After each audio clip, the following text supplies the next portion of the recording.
And it's just another example of how black and brown bodies, even in the shiniest city in the nation, are no longer safe and have not been safe since the inception of this country. And what do you feel people should know about this march today? What are you seeing? You know, like, I mean, whoever you are, whatever your lived experience is, whatever side of the aisle you're on, I think we can all agree that when you go check on your infant after shots have rang around you, you should not be assassinated in the middle of the street. No, I understand. And are there any other things you want to say? Like any last comments?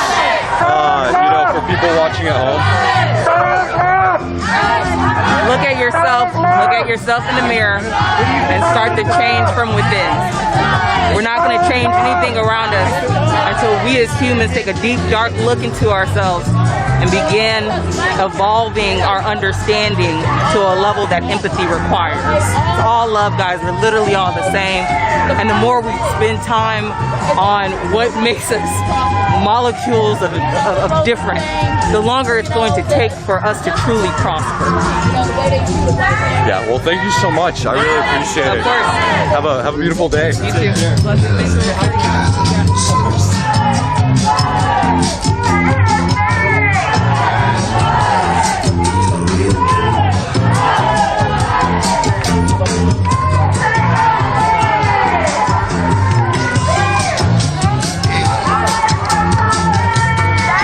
So for those of you that don't know what's going on, and maybe are really rudely asking in the comments about what's happening, just wanted to let you know that we're here with Alex Gonzalez, a march, Alex Gonzalez March. We're following some folks who are expressing their anger towards what happened with Alex Gonzalez. He was killed at the hands of an off-duty APD officer after an incident where Alex Gonzalez cut the off-duty police officer, escalated to a shooting and his death. And a lot of folks here don't feel like that's very fair, so they're speaking out against what's going on. And the only reason I point out that some of you guys are really rude is just that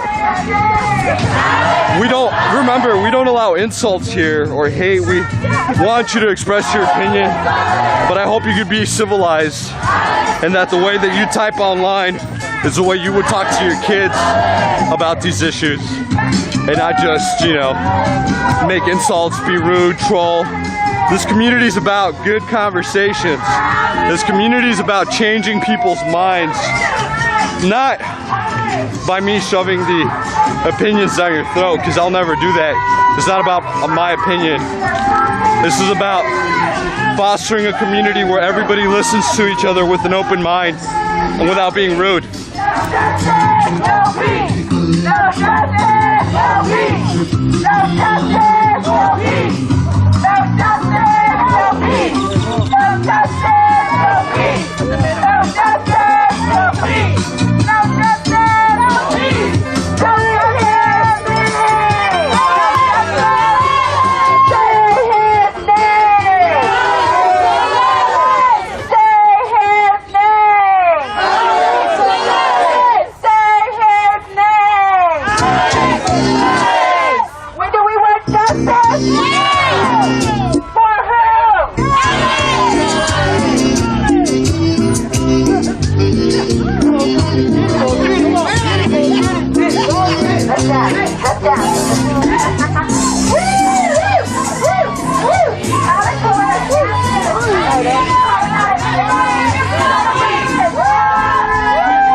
So we're arriving at Chicano Park here with this crowd of folks who marched from Houston, Tilton, and East Austin. Guys, all I really care about is, you know, people being nice. I mean, like, I love everyone and I'm nice to them. I don't go up and insult people I don't agree with. or call them names or compare them to stuff that, you know, is irrational, that's just an emotional attack. We call those attacks ad hominems. They're a logical fallacy, because ad hominems are an attack on somebody's character and not a focus on the topic at hand. So in rhetoric and in grammar, if you've ever taken rhetoric and grammar, you know, it's really clear that there are some styles of argumentation that simply they're not intellectually on par. And so I'm going to hold you accountable to being intellectually on par with proper argumentation. And if you don't know what proper argumentation or logical fallacies are, I suggest you study rhetoric and grammar, since it gives you a really good idea of how language specificity, language use influences our processing of information. And again, all this platform is just a platform to encourage civil discussion, not to silence anyone's opinion, but obviously I think there are some things that are obviously good for conversation and things that are not, so get on my level.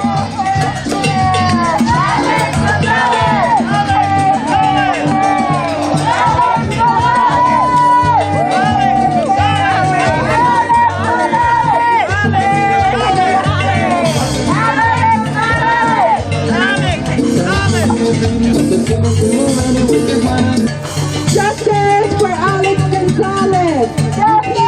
Justice for Alex Gonzalez! Justice for Alex Gonzalez!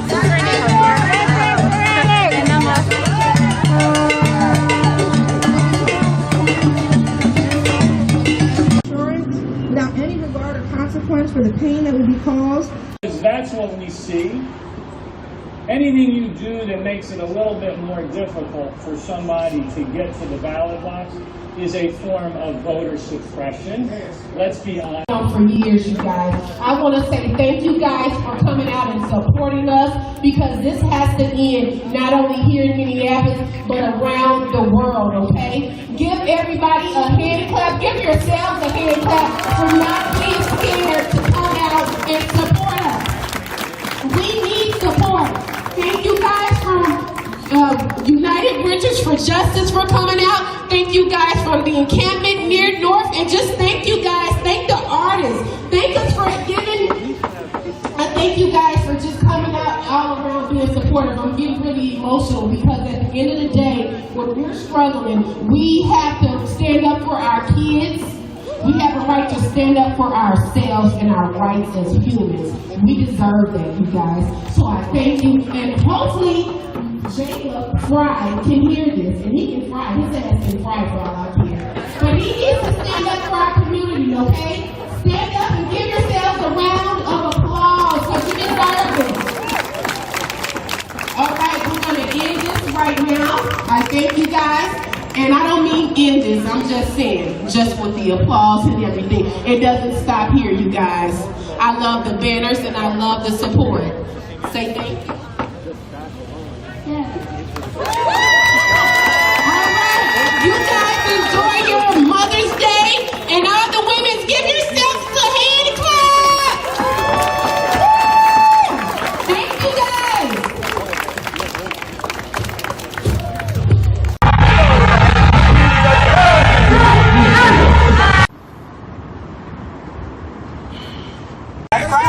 Kicking it and tearing it down. Well, let's see you bring that hot ass over here and tear it down. Yes. Let's go. Yes. Let's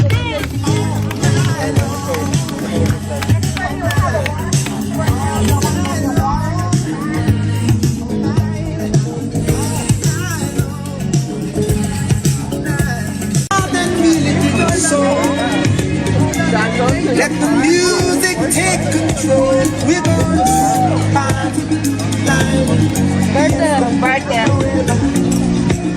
Come on and sing. And then people grabbed some other paints and wrote a few other messages. That's what the voting reforms are that we seek. That's important. But it's also important that when that diverse electorate shows up, that the names on the ballot from which they are able to choose are also diverse. And the problem right now is, in order to run for office in America, in a lot of places, you got to have a lot of money. You got to have access to it, your own money or access to the people who have money. And so a lot of good people, Mondaire Jones from New York will tell you this story. A lot of good people who want to run and represent their communities, they can't do it because they can't compete. But if you set up a new system with small donor public financing in America, you can step forward with a more diverse group of candidates. And then you have fully participated in political society through your vote and through your candidacy. John Lewis understood this. He was fighting for the right to vote, but he was also fighting for the right of participation as members of Congress, as elected officials from a diverse group of Americans. That's what this man stood for. So let me close up. Not only is it the For the People Act, which is so important, but it's the John Lewis Voting Rights Advancement Act that his name is attached to restore the protections, the pre-clearance and the coverage formula in the 1965 Voting Rights Act. We got to get that over the finish line too.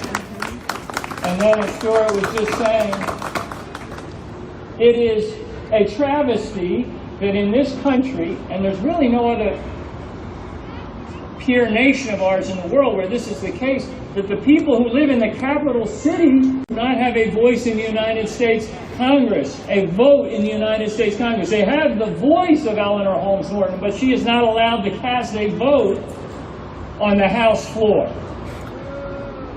And they have no voice in the United States Senate, 700,000 residents. And don't think for a minute that the resistance to that is not anchored again in racial bias, because we know that is the reality of what's happening in this effort to block a D.C. statehood. So all these things are connected. H.R. 1, H.R. 4, John Lewis Voting Rights Advancement, H.R. 51, why did Eleanor make it 51? Because it would be the 51st state. And I got lucky last time when I signed on as a co-sponsor. I just happened to be the 51st co-sponsor. I felt good about that. All of these things work together. We are in a special moment. And we don't have to guess at it being special because we were told it was special. Somebody told us it was special, and here's how. The gavel was handed to the Democrats in the United States Senate by 2 runoff elections on the same day, in the same state, the state of Georgia, that John Lewis represented in the United States Congress for decades, and John Lewis wrote the first 300 pages of H.R. 1, the For the People Act. Somebody is telling us that this is a special moment. That's why this day of action is so important, because we've got to get these things over the finish line. I'll close with this. John Lewis, whenever we were together, would finish up whatever the sermon was, and he didn't just give remarks or bring greetings. It always seemed like it was a sermon, like it should be. He would always finish by saying, never give in and never give up. Well, we're never going to give in to voter suppression in this country, and we're never going to give up on American democracy. Thank you for being part of this.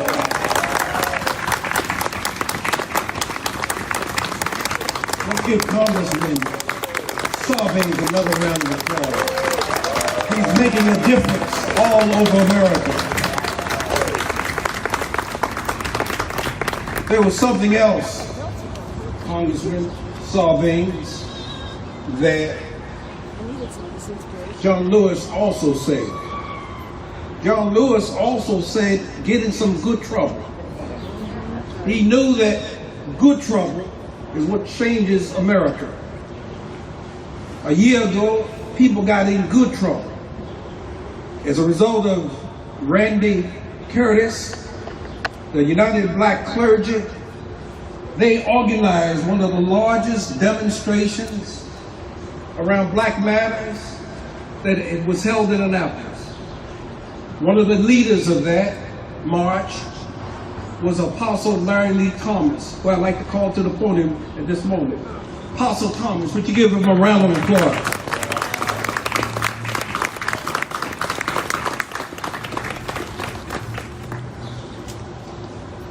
Good afternoon. Good afternoon. I'd like to call my colleague,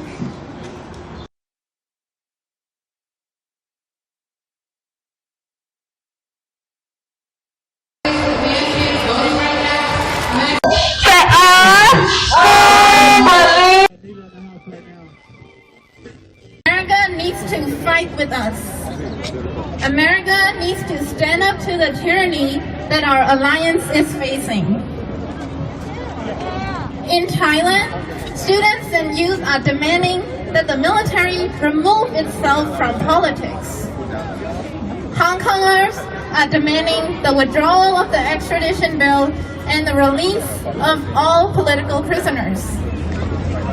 Now, the Taiwanese people are asking the international community to recognize their political and economic independence. In Myanmar, people from all walks of life are fighting against the military dictatorship and to establish a federal union. Now, collectively, we are demanding democracy in our respective societies. We are all fighting against authoritarian rulers who want to take away our basic rights and freedom. So we must be united in our struggle against them, because unity is power.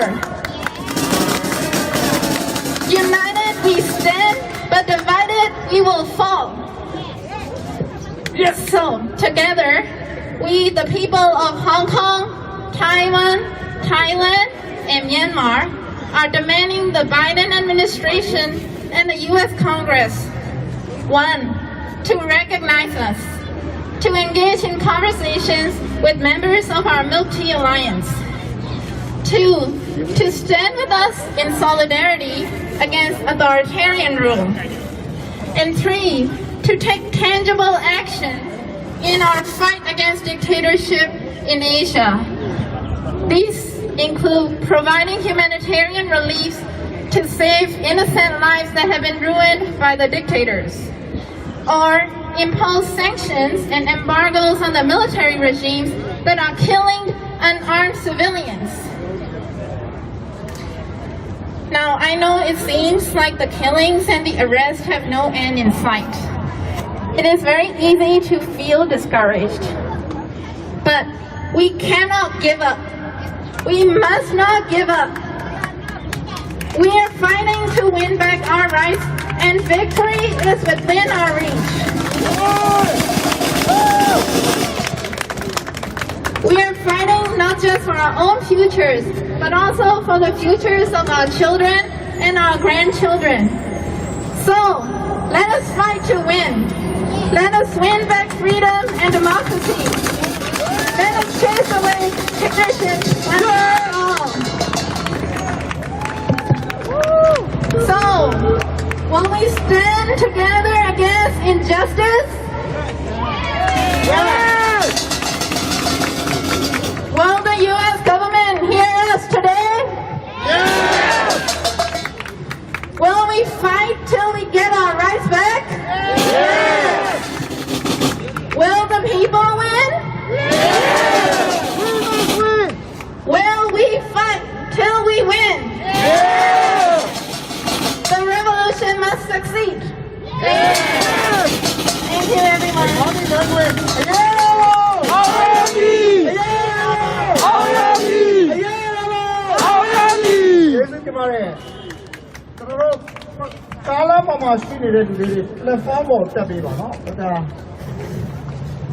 Thank you. If the people on the side, on the road could stick to the sidewalks, that would be great. We don't want to obstruct traffic. Thank you. Thank you, Ms. Hankansu, for your closing speech. Now we will be going on a march for 1 block around the LA City Hall with our leading chanters, Charlotte and Alfred.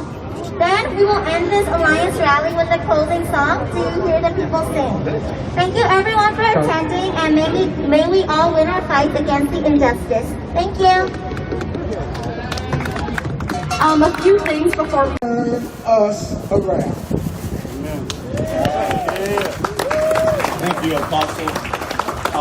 I'm not going to be before you long. You know, they say you should never give a preacher a microphone. And since we already took 2 minutes, I just want to really take this opportunity to thank Jacqueline Alsop and Carl Snowden and those who put this event together to remind us of the importance of our vote. And we have seen the importance of our vote, whether it was on a national platform, elections, or whether it was here locally in our state, and the impact of our voting. So again, be encouraged. Let's continue. Today is just really a start of us really being a voice to our communities to remind them that we still got work to do.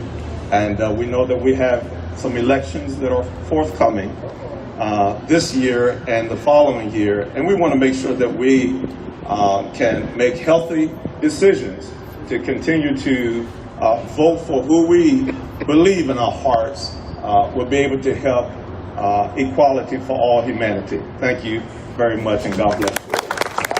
Woo! Let's give our clergy a round of applause again. Woo! It's a little chilly. We're going to be moving the program along a little faster. So what I want to be able to say to folks as we get ready to move into this, Andrea, you're going to come up in a moment to get a proclamation from the mayor of the city, citation. I want us to know that it is an election coming this year, 2021. Men and women who have served and have done good will be up for re-election, and some will be running for election. It's important that we have people informed. It's important that those who get involved in the process understand it. Please join me in welcome to the podium, Mayor Gavin Buckley. Woo! Gavin!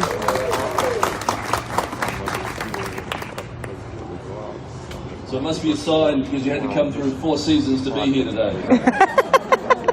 And it's definitely not fair when you're not a public speaker to go after 2 preachers. And if we believe this is the greatest democracy in the world, why is it that Democrats are always trying to make it easier to vote and Republicans are always trying to make it harder? I have to ask that question. So we believe that voting is fundamental to a healthy democracy. Yep. As an American citizen, I know I don't sound like an American citizen, but I am. I can remember how excited I was to cast my first vote. 3 years ago, I remember seeing my name on a ballot.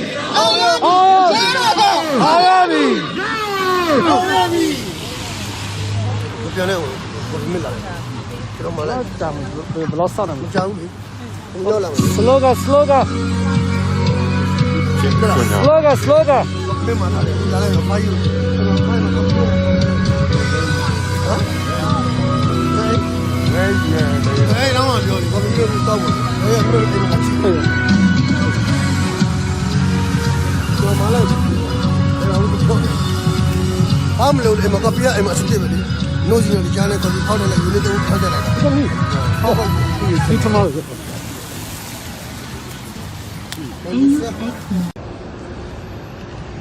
So I was a little surprised when I got to America and learned that everyone doesn't vote. Even people who can vote simply don't register and don't go out to vote on election day. It is vitally important to the health of our democracy, and it is a right that was earned through a very difficult struggle. And that is where the Honourable John Lewis enters our American story. He follows great American heroes like the Maryland suffragists who are portrayed on a new mural on State Circle, and who continued to work tirelessly after Maryland rejected the 19th Amendment some 100 years ago. No is not an answer they could abide, and they fought until women could vote. No was not an answer that John Lewis could abide, and it was a fight he fought until his final days. It was a tragedy that we lost John Lewis last year, because after a lifetime of fighting for civil rights and voting rights, the state of Georgia, his home, is heading backwards. Can we get a boo? Boo! This after the expansion in voting rights he worked on for so long, and with a big push by Stacey Abrams and the election of 2 new Democrat senators. Yeah. Senator John Ossoff and Senator Raphael Warnock. The old guard down there passed an omnibus voting bill that makes it illegal to give someone a drink of water while they wait in line for a vote. Ew. Stepping backwards. In Georgia, they reduced the period when you can request an absentee ballot from 11 weeks before an election to 11 days. That's another boo. Boo! Their new law bans the use of mobile voting buses for early voting. Those conventions voting drop boxes are now only available during the period of early voting and are only accessible inside voting locations and during hours that these voting locations are open. It's ridiculous. I mean, really, do people want to vote on their way to work or when they're dropping their kids off? That's what it should be. It is a bad bill, and we need to fight to elect new people in Georgia who will undo the elements of voter suppression, including that legislation. We no longer have John Lewis to fight these fights for us. And that is why you and I have to pick up where he left off. Luckily in Georgia, we have people like Stacey Abrams, a fighter for our rights. Luckily in Maryland, we have a General Assembly who will fight a smaller bill being passed in our state. I'd like to hear it for our state elected officials.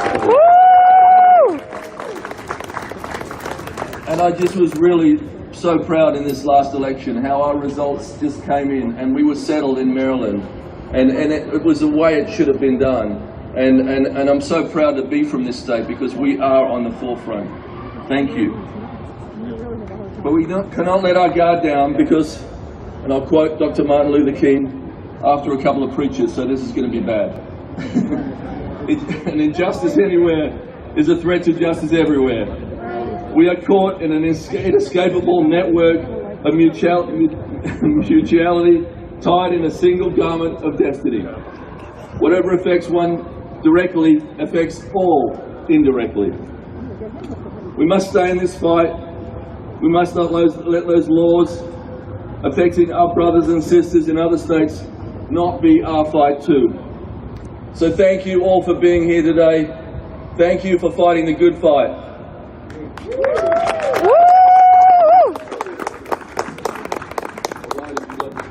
Thank you. I'll have to pull out my glasses for this, sorry. It's awesome getting old.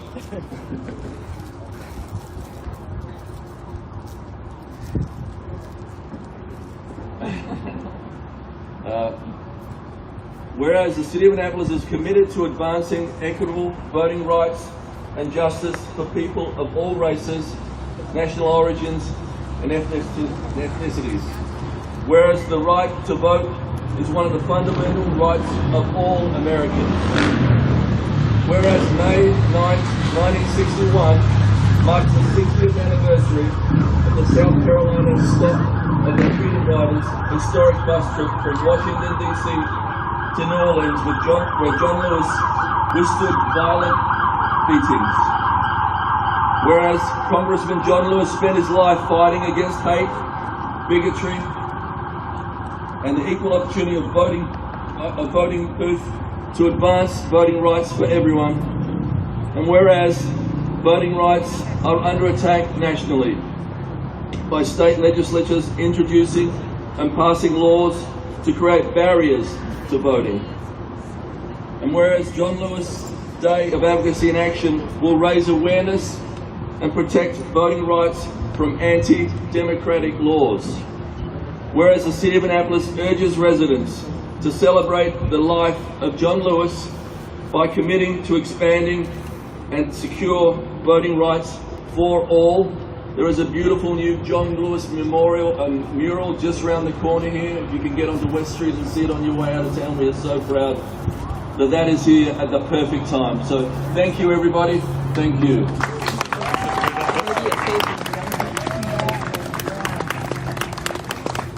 And I got the dress code word from Jackie also, so that's good.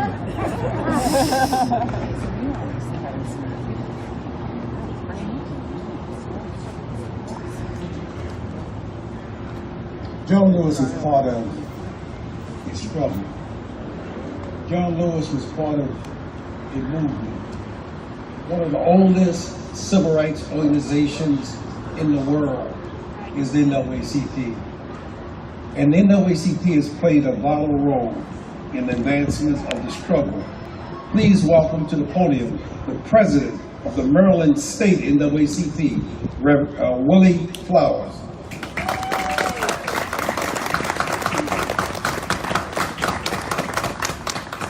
Good afternoon. Good afternoon. You heard everybody, you heard the preachers, you heard the Congress people, but you invited the NAACP, and I'm here to remind you that we are the largest and the oldest, the baddest and the boldest, the most loved, the most hated, the most feared and revered, the most cussed and discussed civil rights organization on the planet, and we're still in this place. I want to acknowledge Brother Snowden. He keeps me on the right path. But I know that there's somebody to keep him on the right path also, so I want to say what's up. We'll do a shout out to for President also, who's in the house one time.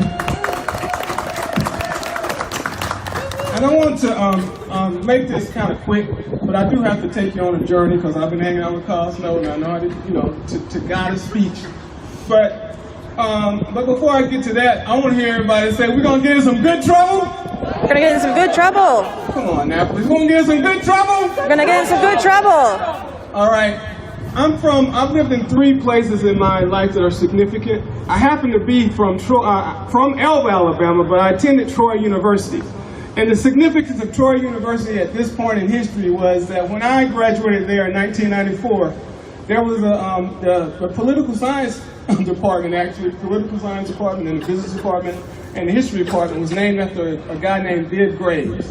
And you don't know about that name, but I learned as I was leaving the school that the building was named after the Grand Wizard of the Ku Klux Klan, who also became the governor of the state. But I just got news after John Lewis died that the same building is now named Congressman John Robert Lewis Building. Woo! Also in Troy, Alabama, my motivation for doing any of this came because my professor, his name is Jerry Henderson, challenged the case, and it's called Henderson versus, not just Henderson versus the state of Alabama, but it was Henderson. This is why this partisanship stuff doesn't matter. It was Henderson versus Troy, Alabama, the state of Alabama, the Democratic Party, and the Republican Party. And the significance of that lawsuit, and they won, by the way, was that it created reapportionment for the city of Troy, Alabama, because Troy, Alabama at the time, like a lot of cities in the state of Maryland, did their elections as at-large. So, nobody black could get elected. When they filed the case and won, that created more black elected officials in the state of Alabama than anywhere in the state, in the country. And we have the same challenge in the state of Maryland. The NAACP supported legislation to break that type of hypocrisy that started in St. Mary's County. And there are other cities in this state that have the same reality. But it's going to take the same diligence to break that type of hypocrisy, and we got to do it together. I just want to acknowledge that. In addition to that, this week my mother called me because when I left college, I moved to D.C. and got in the middle of a fight. I saw on the advertisement for this event that there were 3 pieces of legislation being supported. And one that was more significant was the reality for D.C. statehood and voter empowerment. Because as it stands, they can treat Washington, D.C. like a stepchild. And when I was there, I happened to get arrested for protesting at the White House when a Democrat was in office. It was in 1997 and Bill Clinton was the president. I was excited about it. The only thing was I was on my lunch break when I got arrested. So, that night I called my mother and said, "Hey Mom, I got arrested for protesting in the White House." Long story short, she said, "Son, don't let that happen again." But it just happened. This week she called me and asked me, "What's this thing about D.C. statehood about?" And I reminded her that I got arrested in 1997 for protesting at the White House. And we hope that that bill passes because it empowers all of us, because the only reason that D.C. doesn't have statehood is because it has historically been a majority black city. And I want to close with this. Those are 2 places that I've been to.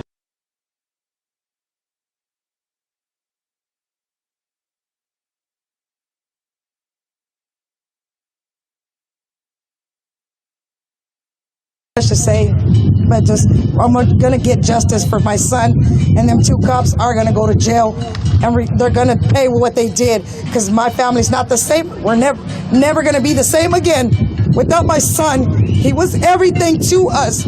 So for that, letting you know we're all about family. I'm going after you, Gutierrez. Serarto, I'm going after you. Whoever else, the whole department, I'm going after you. I will sue the city of Austin for my son, for getting justice for my son. And thank you for everybody for coming. I appreciate it. Thank you.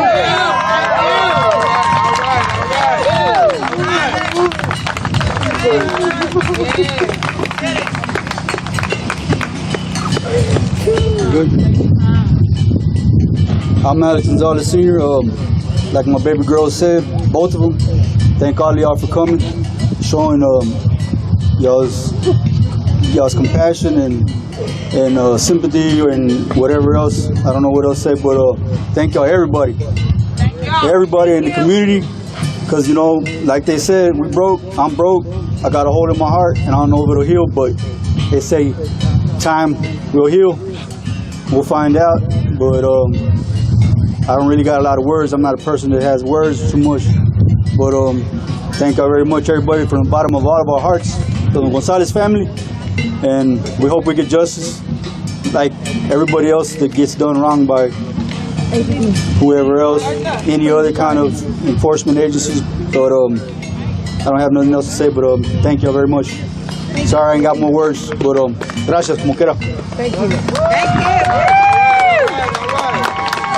Justice for Alex Gonzalez. Thank you to the family of Alex Gonzalez. I also want to invite a special guest that we have here today. Y'all have heard her son's story. He was killed literally a block or 2 away from Alex Gonzalez, right across from the Rosemont Apartments. Mike Ramos was killed last year, and we still seek justice for Mike Ramos. Justice for Mike Ramos! His mother is here today, and as Mother's Day approaches tomorrow, this is a beautiful time for her to come out and share some words about her son. But these both mothers have lost their son, so it's not the same Mother's Day for them. Ms. Brenda Ramos, can I get a round of applause?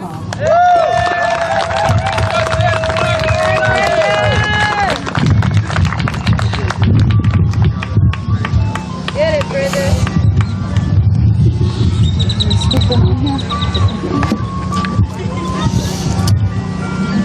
Hello everyone, my name is Brenda Ramos, and my son is Mike Ramos, and he was killed April 24th of 2020. And I'm here and I'm still fighting for justice for my son, and we're going to get through this. for all that needs justice, Alex, Mike, everybody that's calling for justice, it's got to be done. Our children are our future. You just never know. Once you walk out that door, you don't know if you're going to come back. I have 3 single mothers that tell me about their child. So I'm still praying, and we got to stick together and fight justice for our people and everyone else. I'm sorry. Mother's Day is tomorrow, and it really hurts my heart because she always brought me flowers and a card every time and cooks for me.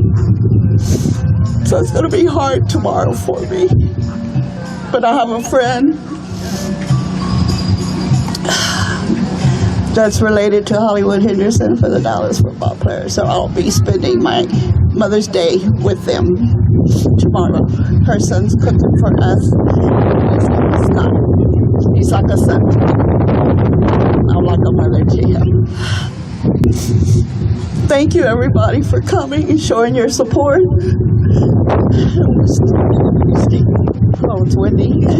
Thank you very much, y'all. Love y'all for being here. Justice, no peace.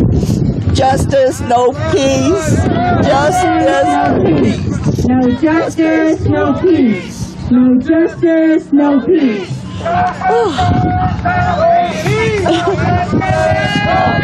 Thank you, Ms. Ramos.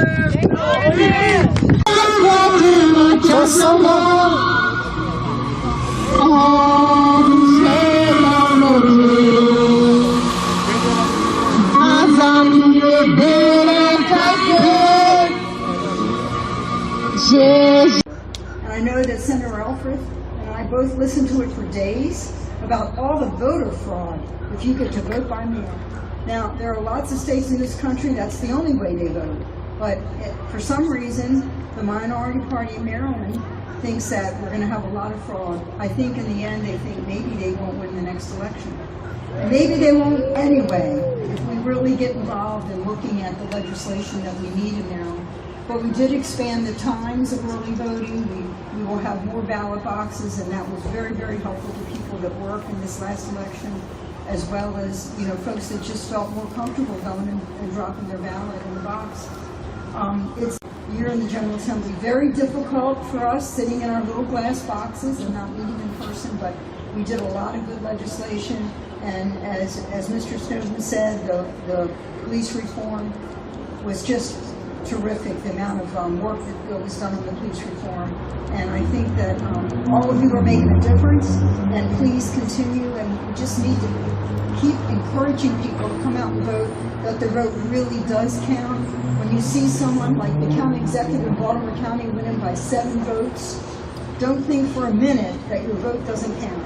Every single vote does, and everyone that you can get out and encourage to vote will make for better elections. And I think the diversity in our county delegation has been really amazing to see the change over the last several years, but it's really because people are coming out to support us and work with us and vote. So thank you all very much for your efforts, and we look forward to continuing to work together.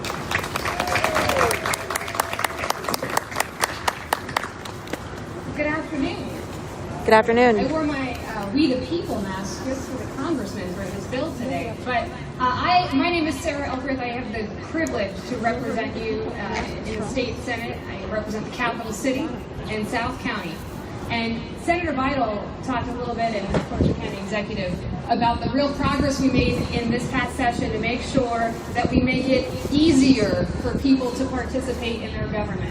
Easier, not harder. While all the other states, many other states, are not only introducing but passing voter suppression laws, here in Maryland we made sure that we learned the hard lessons from the 2020 election. We took what went well. What went well was really secure mail-in voting and higher participation because we made it easier for people to vote.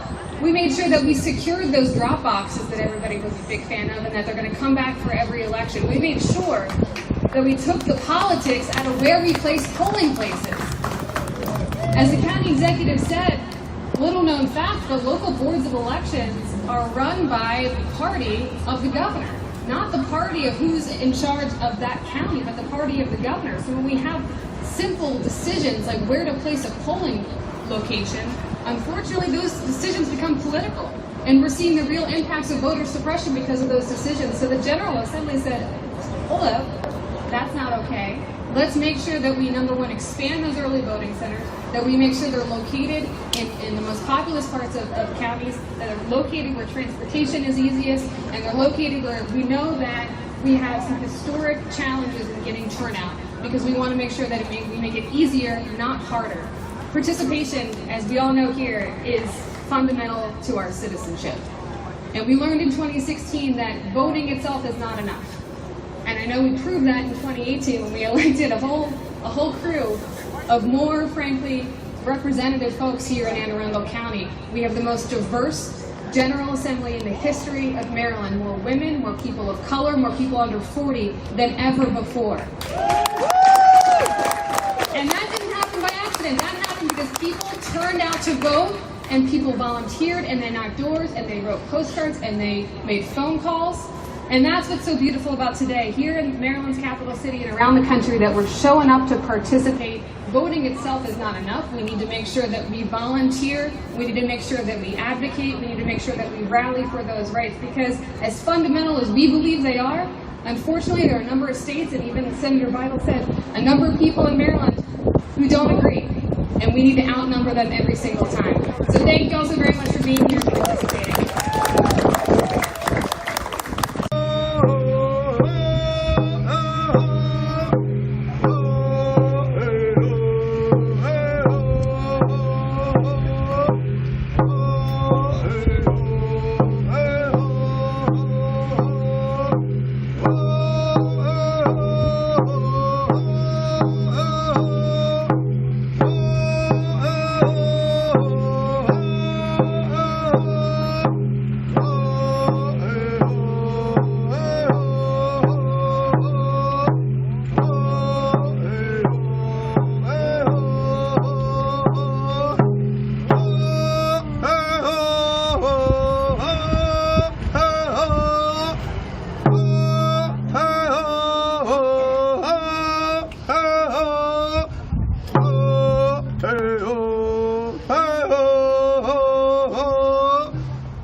Dakota and Dakota's mother, Tisha. That was the warrior song composed by Tecumseh of the Puyallup Canoe family. Just bring the warrior spirit to everybody here today. You know, that's what we're doing. You know, we're fighting for the protection of the community, for the protection of our villages. So. Or la resistencia. I can never say that. Thank you. Too bad my tongue is English. This is not much different though from when they took us and put us in boarding schools. They always separate the children from their parents. That's how America corporations work. That's how America was set up.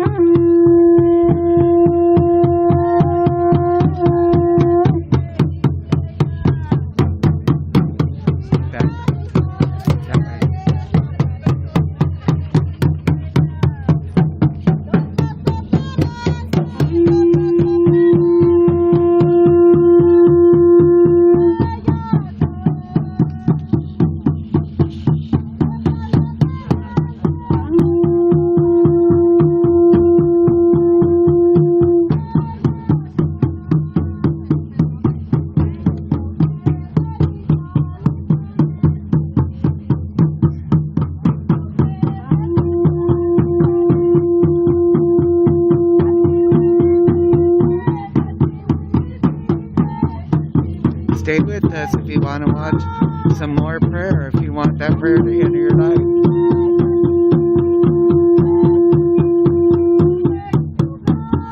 This prayer is for you.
Thank you for joining us, Kristen.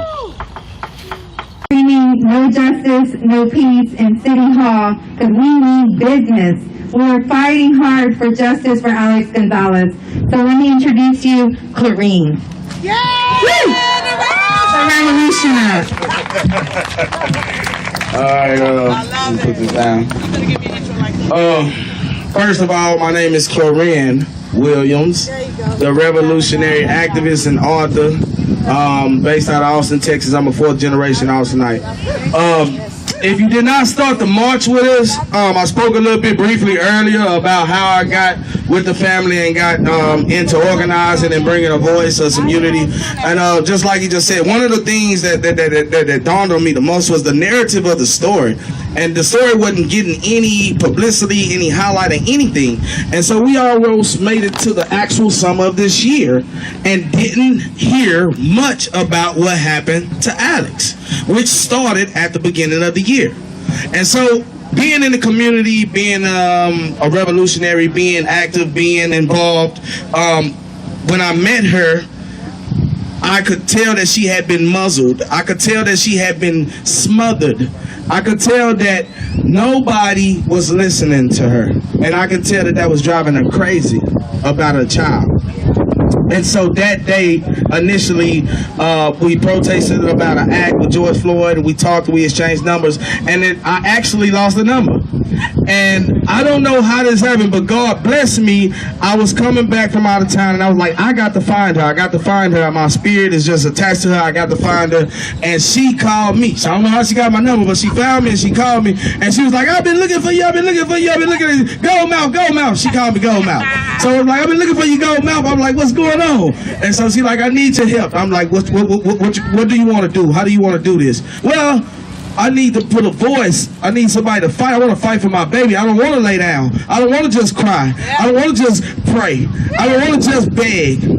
Everybody thinking I'm crazy. Everybody thinking I'm deranged. Nobody wants to listen to me. Everybody think I'm just a insane mother who just lost her son.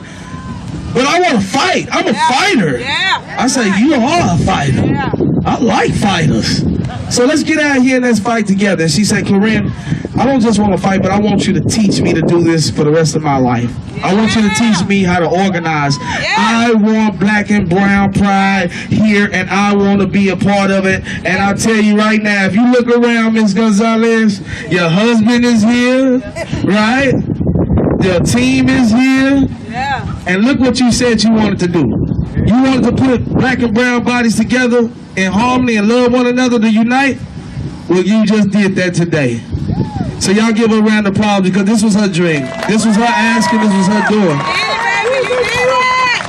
And I would not be surprised if we look up a decade from now and this woman is taking a picture or getting a mirror put, not because she gone, but placed right here at this park because of history, because she has just started and made history today. I have never seen the count of heads of men, brown men, fighting for justice. Out of all the protesters and marches I've ever done in the last 5 years, I've always seen more women and children protesting for the dead bodies of our children. But today I can honestly say I am proud of you men. Even though it's Mother's Day tomorrow, I'm proud of you men for coming out here. The older men, if you look around, we got older men, we got young men, we got brown and we got black men. This is what it's going to take to actually see a change. The power is in the people.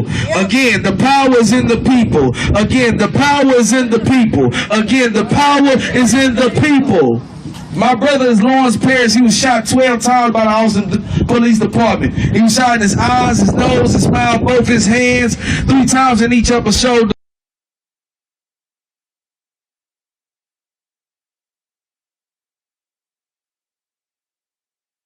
State of Texas.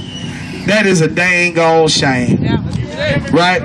And we can go on and on and on. And this is right here, decade after decade after decade after decade of proof that we still haven't seen the change that we seek for. We've asked for no-knock warrants, not to be death warrants. We've asked for you people to police the police. We've prayed, we've gathered with preachers and pastors, Catholics, Muslims, Jehovah's Witnesses, Christians. Buddhists, we've all stood by in harmony asking for a change. At this time, I am reluctant to say that we are done asking you for a change. So today we will stand together now, and until we receive that change, we will fight together, we will unite together, and we will do what we got to do to save our babies. Thank you everybody for coming out here today. Thank you for all the organizers for our support. Thank you to 10,000 Fearless for securing and keeping us here and making sure they led the way in the front way all the way down the street. We love y'all so much. Justice for Alex Gonzalez, justice for Mike Ramos, and justice for Lawrence Parrish. We love y'all. Thank y'all. Yeah. Woo! Make some noise. Thank you, thank you, thank you. Our next. No peace, no justice. No peace, no justice. No peace, no justice. No peace. We don't want no justice. No peace. We don't want no justice. No peace. Telling everyone to VOTE, vote. Instead, we should be very optimistic, telling everyone to 1. Watch the legislative sessions, 2. Do your research, 3. Contact your representatives, and 4. Write testimonies, 5. Protest and boycott like we're doing right now. Not only to leave your mark on a piece of paper where you just fill out a bubble, when you could be leaving your mark everywhere to start some good trouble. Now, I know a lot of this was a hard pill to swallow. It's not a red pill or a blue pill to choose from. So it's nonpartisan, or more like it's not part of some of your vision. But I ask you this, would you rather watch our communities go sick as the head of our country, counties, and cities leave us broke, or allow the truth to cleanse and heal a body that simply needs every limb to cooperate as a properly functioning organism? It's your choice. It's your voice. It's understanding that the cost of liberty is less than the price of repression, quoted by W.E.B. Du Bois. So don't be silent, dear voter. Be just as loud when freedom makes a noise. Sincerely a concerned citizen of a generation that knows that just winning an election isn't the only thing that we can rejoice. Thank you.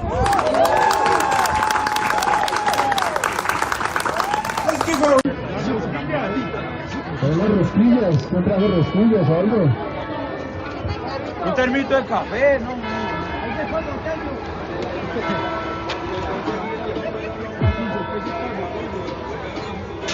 Temblando, estamos llegando, la migra está temblando, estamos llegando, la migra está temblando, estamos llegando, la migra está temblando, estamos llegando, la migra está temblando. Gracias, gracias.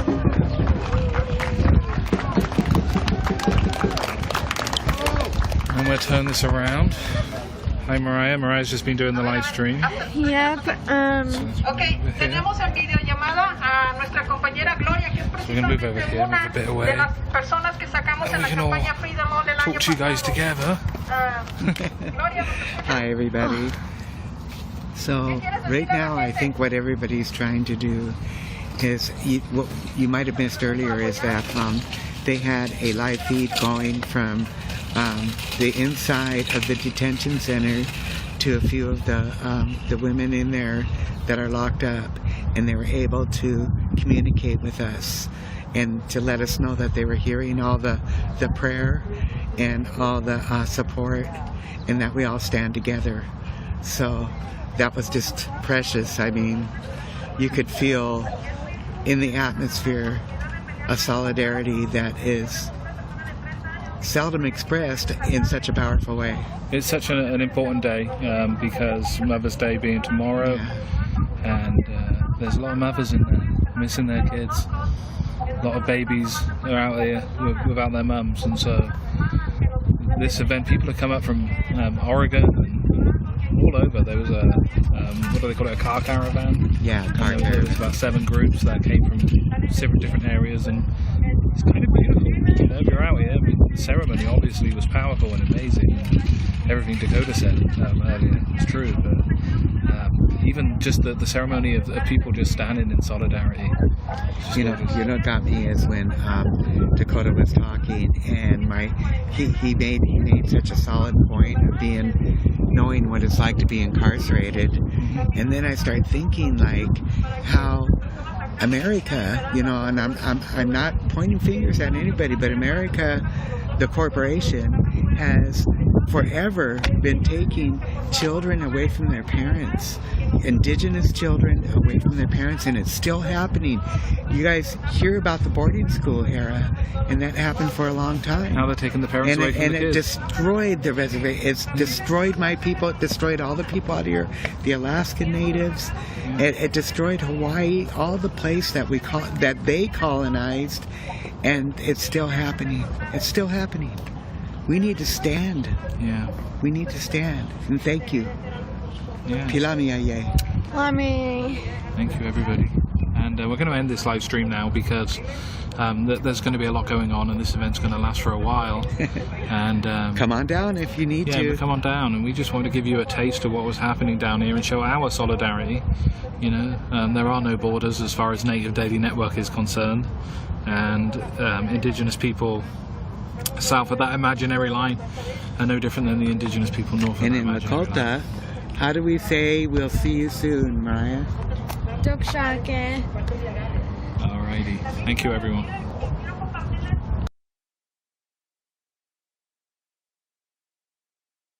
Brian Manley or by the monopoly media who parrot the police narratives. 5, we demand the conviction of Christopher Taylor, who murdered Mike Ramos. We also demand justice for Javier Ambler, Jordan Walton, and countless other working class, disproportionately black and brown brothers and sisters, but also white working class people who have been murdered by the police. We know that justice for Alex will not come from the corrupt political and legal system that supports the police or forms handouts from the rich and powerful. It comes from getting working people together to demand and fight for people's justice. Not just justice in the legal sense. We understand that people's justice comes from people, and it is something that we create by fighting for it against the state, as opposed to just getting handouts that comes in the form of court verdicts, etc. We might get a cop in jail, but it's because we force for it, we fight for it. Justice didn't come just from the state. It's not this rotten system that convicted Derek Chauvin. It was the hundreds of thousands of people who took to the street this summer all over the world who convicted that murderer. For the first time in Austin's history, Christopher Taylor was indicted. Again, that was not the legal system. It was from the people taking the streets and demanding for justice. Right. Yes. We raised Mike's names in the streets, and we forced the system's hand. While the fight for Alex will be long, we know we cannot leave this struggle to administrators, officials, politicians, and NGOs. It is the people of Austin who must get organized and fight for Alex. If you are interested in joining this fight for people's justice, please see me after this speech. While Alex was taken from us, we know that it's still here, present in our struggle, leading us in our fight against APD and the wretched system that supports them. This is why we say, Alex Gonzalez, presente a la lucha. Alex Gonzalez, presente a la lucha. Alex Gonzalez, presente a la lucha. Thank you.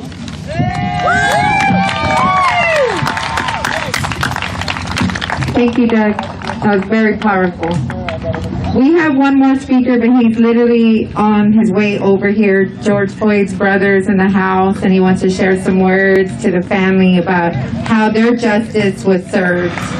And they're still fighting for all of us. And they're going to continue to keep their name in their fight. And so he wants to share some words. So at this moment, we'll go ahead and we're about to give out some hot dogs. We're about to give out some sausage wraps. Oh, and I think, no, the food's here. Who showed up? The food showed up. So I know everybody's hungry, so y'all can eat hot dogs, sausage wraps. We have some musicians over here to the right, under the tree, Daniel Llanes. This is Chicuano instrumental folk music, if y'all want to go over there and listen to that. We want to thank Desiree with Do Good Austin ATX over here to the right. She is handling the refreshment station where there's water, snacks, anything you need, we'll have it right here. Y'all are more than welcome to take pictures next to the mural. But I just want to let you all know that it was really all y'all to be here. And so y'all stay around. We'll have some music. Thank you, Chris Pacina, our DJ that's out here. He'll be playing some of Alex's music. This is a time for y'all to just unite and hang out and take a minute. Hey guys, so this event is just about over. Gonna go ahead and sign off. Thank you so much for joining. I just want to give him was a moment rally. of silence, there was a because he deserves all that honor. In the name of Alex Gonzalez. They're about to take a moment of silence. We'll stay through the moment of silence, but shortly after the moment of silence, I'll go ahead and log off for today. It is a march in honor of Alex Gonzalez, who died at the moment of silence, at the hands of APD. So.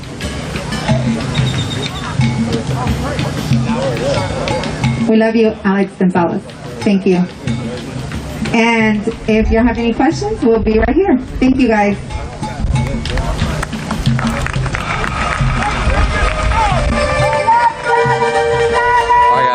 Have a great day. Take care. Be safe. Be compassionate.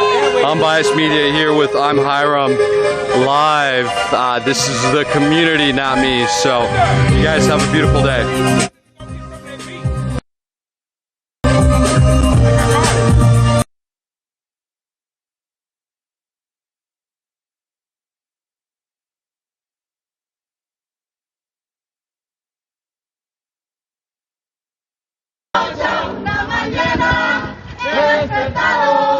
Hemos sacado al impostor. Sigue. Los colombianos vamos a la lucha.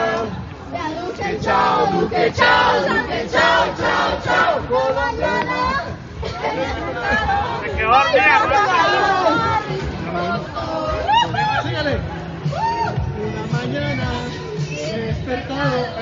Duque, chao, Duque, chao, Duque, chao, chao, chao. Una mañana he despertado. Y hemos sacado al impostor.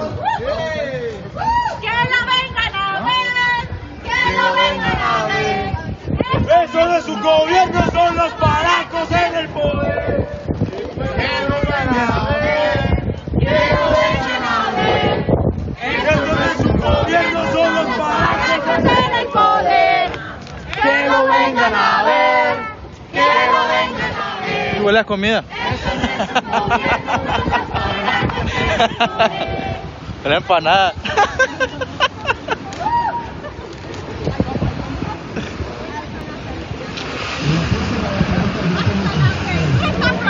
That's how I would like it.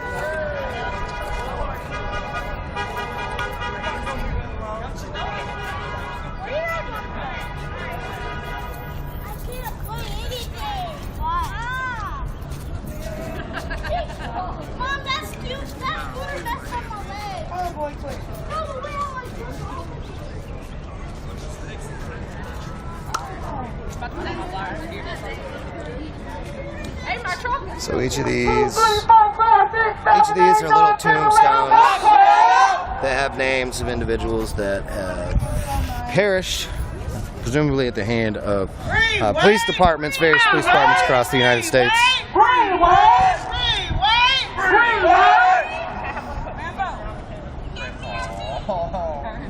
right. Where's she at? Give me a B. B, I got your B, I got your B. Give me an L. Give me an M. M, I got your M, I got your M. What's that spell? What's that spell? What's that Again, these were previously painted black, and they are all labeled with names, I believe, of individuals that were killed by police departments across the United States. They have been repainted, redesigned, a little prettier now instead of just, the black tombstones. At one point, LMPD, a couple points, LMPD had them. We've got them back. Fire the Attorney General is the solution. Fire the Attorney General is the solution.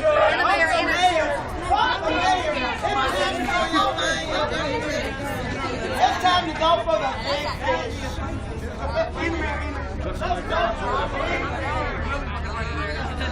throw them all in there at the same time. Yes, I'm like, what the hell? Got my name, I'm like, okay, very customized. Right, once you see it, you know you guys ready.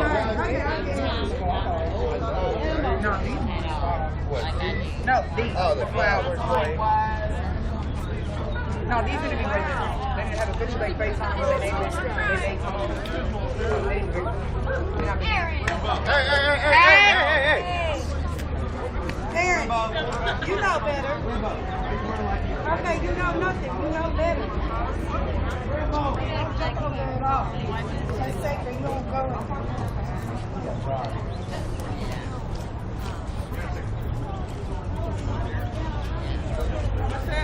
I got another. You go to your car. I'm going to go with you. I'll park with you.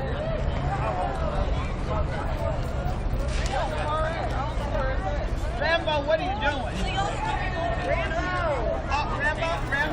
Rambo, somebody mad because you did not know. Okay. Beautiful weather, beautiful day. Again, I was able to check out Chalk It Up, as well as the Moms March here today. There's a few other events that happened that I wasn't able to make it to, unfortunately. I will not be live tomorrow. Hey! Nice shirt, bud. Nice shirt.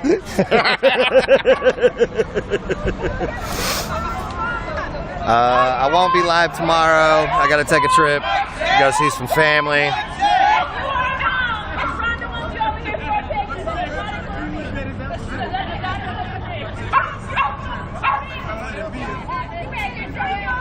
Looks like they're getting together for a mom picture now, which is beautiful.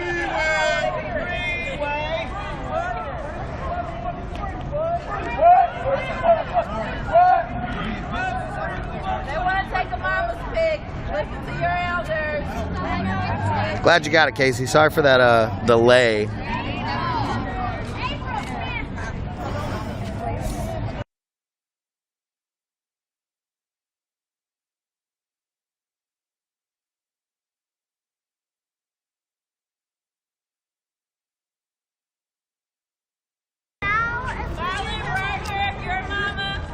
Carmen and carried like a rag doll by 3 LMPD officers while she was wearing a skirt. She's going to be discussing that at the Kentucky Alliance presser tomorrow at 10 a.m. Unfortunately, I will not be able to make it to get that coverage, but I believe the Kentucky Alliance usually has someone live streaming whenever that happens. So, make sure that you tune in for that. I won't be able to cover it. Just, look up the Kentucky Alliance.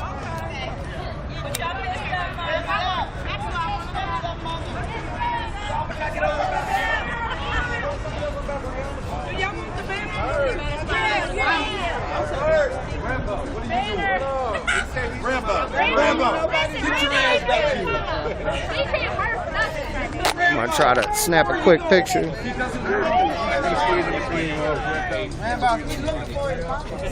Angles, Maxwell says angles.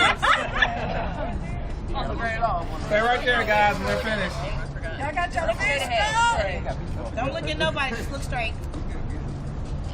That's good. All right, so cell phone guys, if y'all can step to the side for just a second.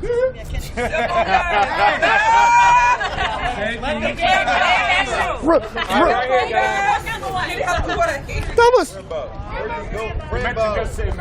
Rambo, here I am. Why you gotta call us out like that? Cell phone guys, come on. Don't judge me.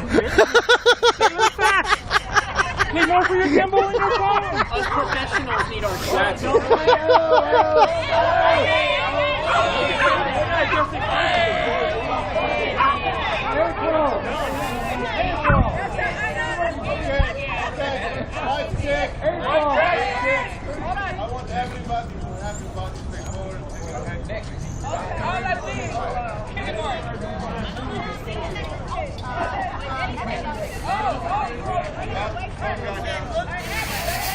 Maxwell making this photo shoot complicated. Trying to get him to do poses and stuff.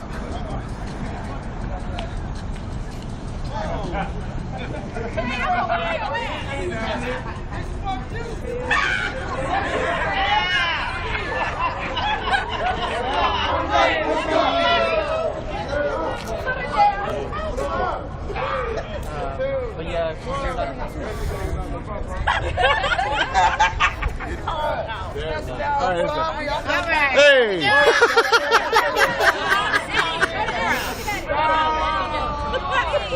All right, now everybody squat at least 30%. Put your head slightly this way. Are you serious?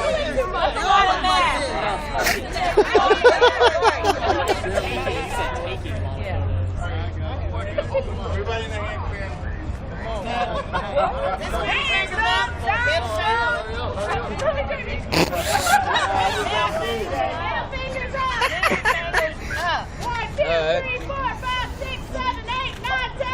That's 12. Wow, you can hear that echo. Let's do that again. 1, 2, 3, 4, 5, 6, 7, 8, 9, 10, 11,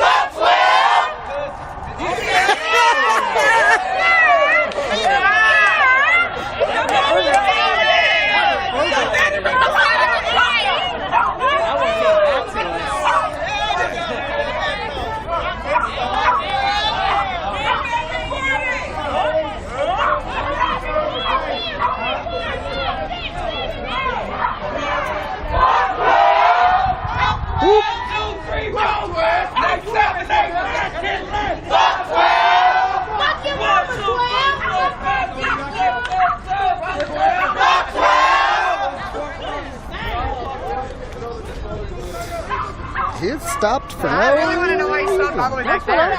Why are you stopped? The light's up there. So as the fuck 12 started rolling out, PD pulled up. LMPD pulled up. They don't want to. They just stopped in the middle of the lane instead of pulling all the way forward to the red light, leaving a big gap, blocking traffic.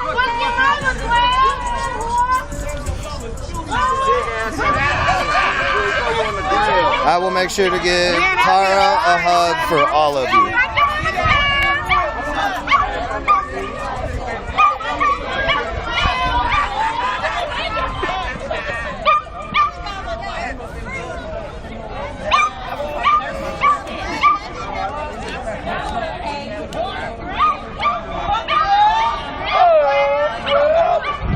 All right, everybody. Of us that are still hanging out down here. There is a number of us that are still here at Injustice Square, and probably will be, I would assume, for a majority of the rest of the day. So if you don't have anything going on and you already missed Chalk It Up because you're lame, you can come down here and join the Mamas at Injustice Square. Just finished the Mamas March. There looks like there is a grill fired up. There is a good number of people that are going to be hanging out. I definitely see snacks. I see drinks. I see water, things like that. So I mean, if you're in need of a snack or some food, feel free to come down. If you want to come say hi, feel free to come down. If you want to come and leave flowers at Brianna's memorial for her mother, feel free to come down. Just come down to Injustice Square, 6th and Jefferson, say hi, you know. But I'm going to go ahead and drop out of here. It might be my last live for a couple of days. But until then, Jared Riot, signing off, Riot Heart Media. Stay strong, stay safe.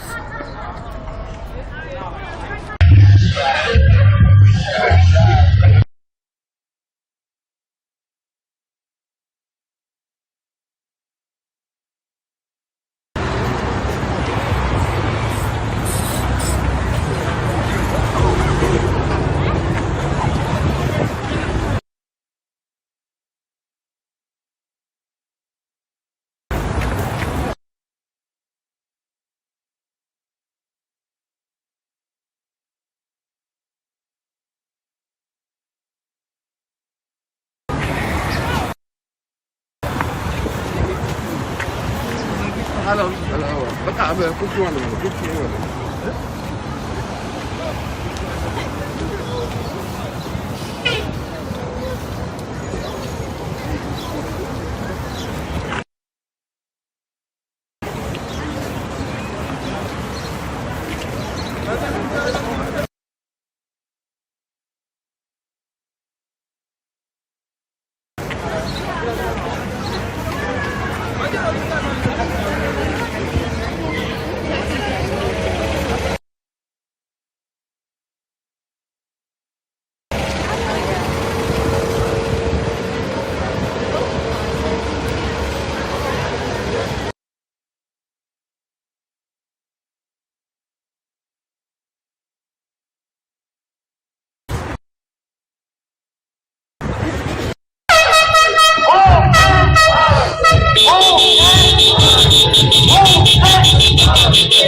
of a year. This is nothing new. MPD follows the crowd a couple blocks over. Transit authority drives behind the crowd.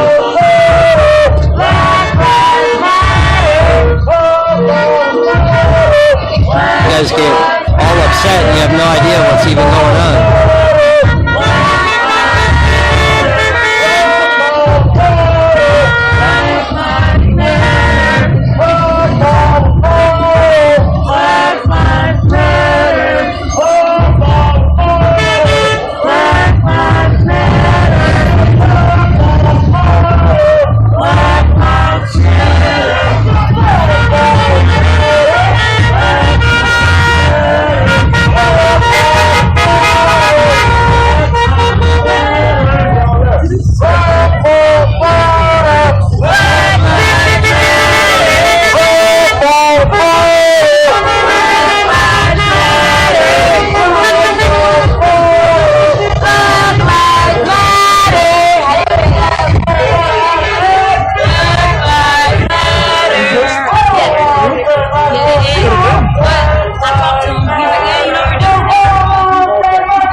Try to run through the middle, right next to Sean's street. And I stepped in front of him, pushed into me, and pushed my right foot under my leg. Oh, so I pulled the gun out and I pointed at him.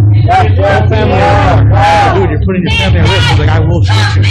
Send those killer cops to jail. The whole damn system is guilty. He's like, you're a pussy. Trying to grab Sean's face. The guy in the window started going through the window.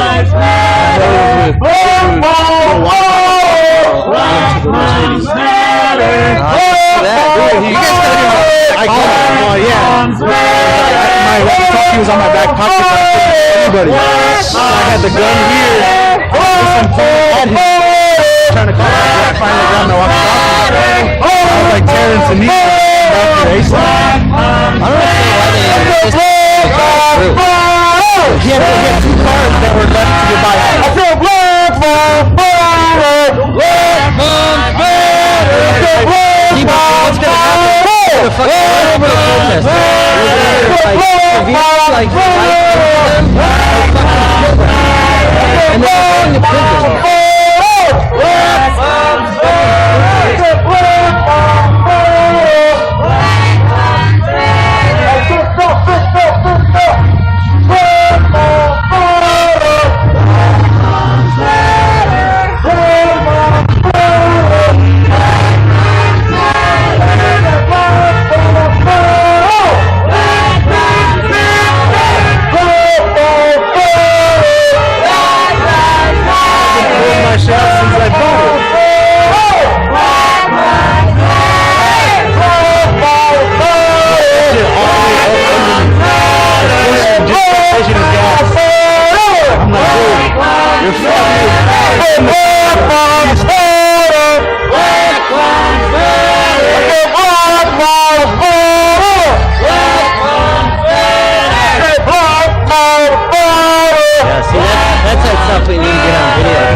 Oh, really? I used to always wear it. I got video from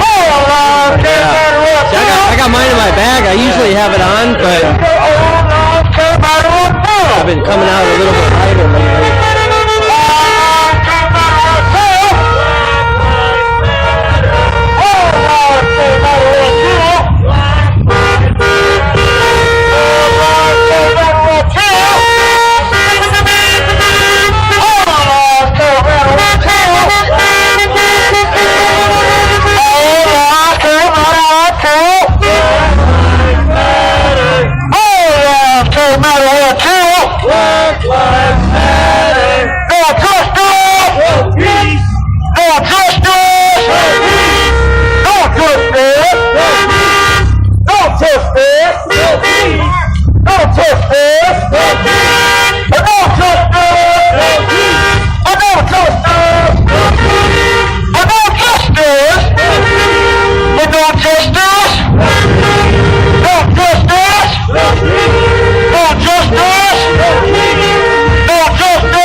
It's a bit chilly out. Yeah, a little bit. As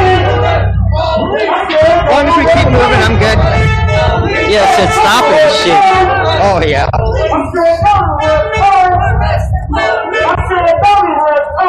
We still needed to take a bathroom right there. Yeah.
Milwaukee, Wisconsin.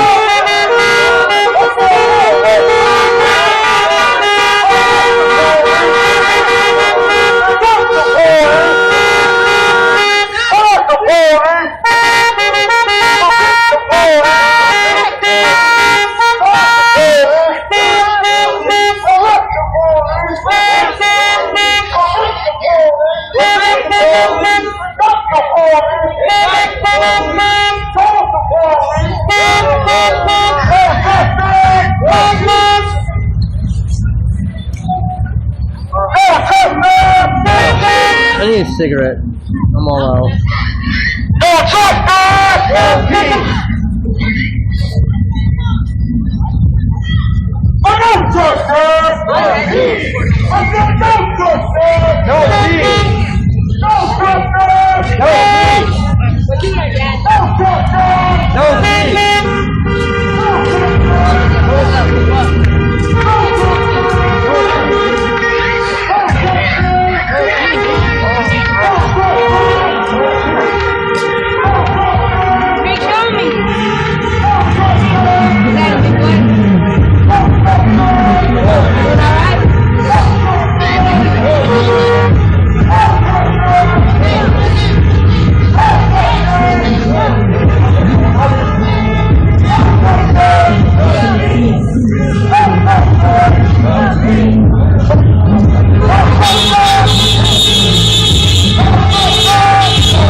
Person that wants to get banned today, huh?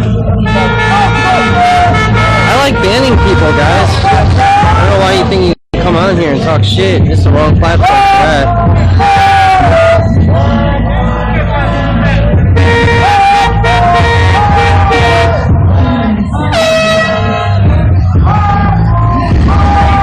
He gone.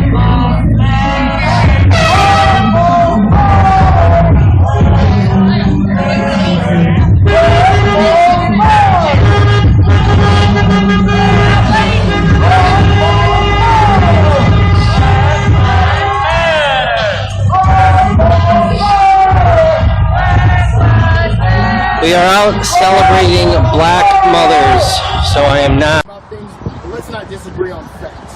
We have facts and we have definitions. By definition, the Confederates either committed treason or sedition. One of the two. Those are the definitions that we've ascribed to ourselves. It's in Webster's dictionary. That's not me saying that. That's the reality of the situation. Equally, as he tried to insinuate, we cannot erase history by moving a statue. Taking a time machine to erase history, it is foolish when people say such a thing, and it's inherently ridiculous.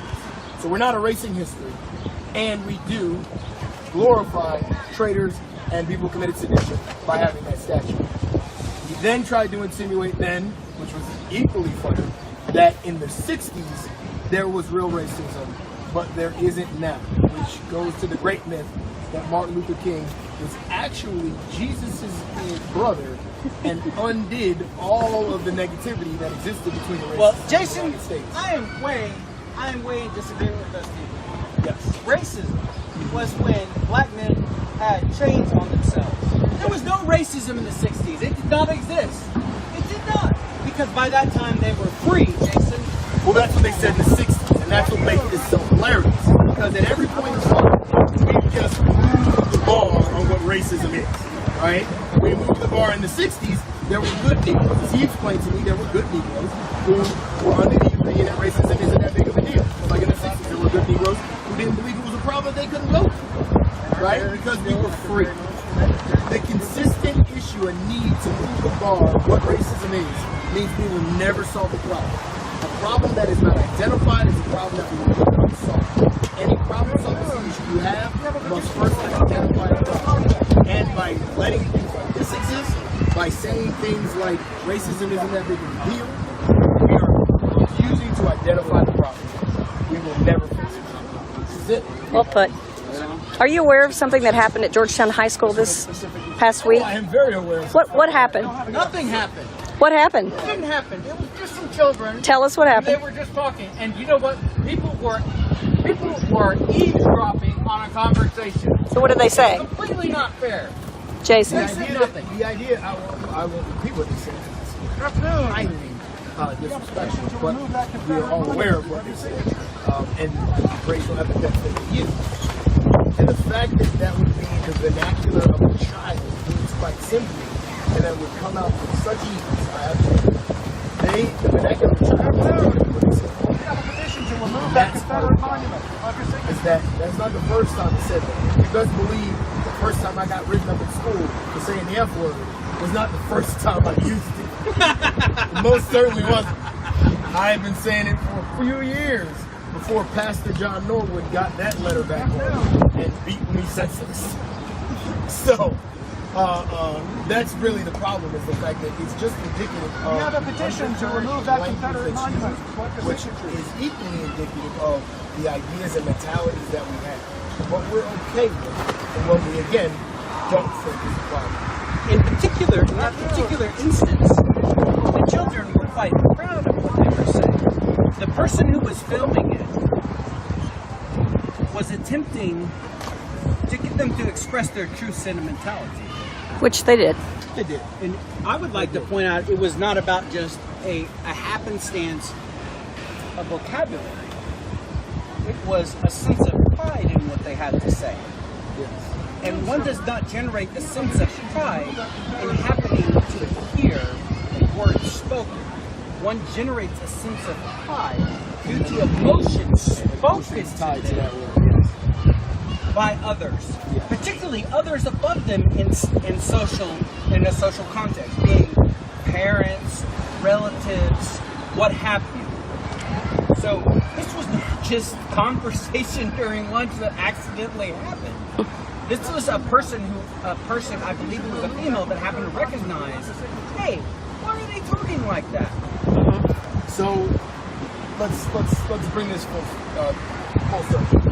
One of the issues that I get all the time, trained police officers, and one of the things that people say all the time about police, it seems that police are getting worse. They're getting more violent, they're becoming more aggressive.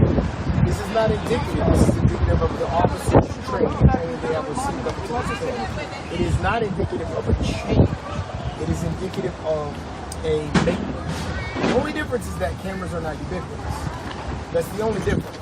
The fact of the matter is that we need to change the way that we train police officers so that we don't have an us versus them mentality. I go to war. When you go to war, it is us versus them, right? I have an enemy. Now, I will say that the last one was rather difficult because insurgents don't dress in a uniform. That's slightly problematic. But the us versus them mentality exists in the Army. One of the things that has been probably one of the most difficult things about teaching police officers for me has been not to bring that us versus them mentality that I learned into the training that I provide for police. Because if you're protecting servants, you're a sheepdog, not a wolf. And it is never okay for a sheepdog to attack a sheep. If a farmer or a person who had a pasture had a sheepdog that attacked a sheep, they would kill that dog immediately. And I suggest that you kill cops, just straight. That's what would happen. If you had a sheepdog that attacked sheep, you would kill that sheepdog immediately. You wouldn't let it have any puppies, nothing. You would put it out of circulation. Well, what happens when we have sheepdogs in the sheep? When do we say, maybe we don't have sheepdogs in the sheep, maybe we just have wolves that we allow to kill a certain number of sheep every year so long as the rest of us are placating the best? I don't know. Question. Thank you, Jason. So we're down here at the end of the day. We've all been... Yet they are making more detention centers for young people, for children, for adults. I asked them to close all those inhuman cages, and I asked them to stop abusing people who cannot defend themselves from which they make money. By separating families, we want to render accountability, and I want to be accountable for justice to be done and for the detention centers to be closed. No more deportation, no more separation for families, and no more abuse.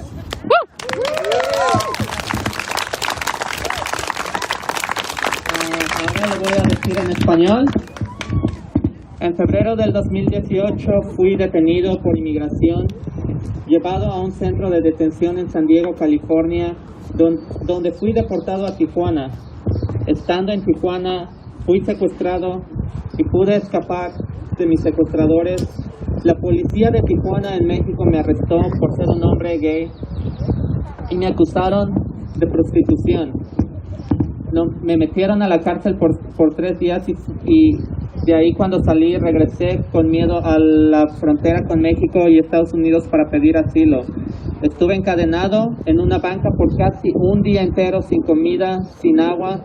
Después me pusieron en la ya muy conocida hielera, en la cual estuve con más de 50 hombres en un espacio muy reducido, al punto en que nos estábamos pisando. We all know that, as y'all can see, they already talking about for September, they be coming out with a vaccination for the kids.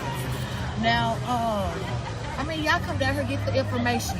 Get the information. We have lost a lot of loved ones due to COVID, and this is the first time that, I mean, I applaud you all. Like, this is the first time that I've heard something of a foundation of someone trying to do something for the community, and it's free of charge, you all, free of charge. If someone wants to send a donation to you all, where would they send it to? They would do cash app Venus. Say it again. VNIES card. So you can cash app them. So like, is y'all look to do something else? Yeah, we're looking to do another one, you know, just another way.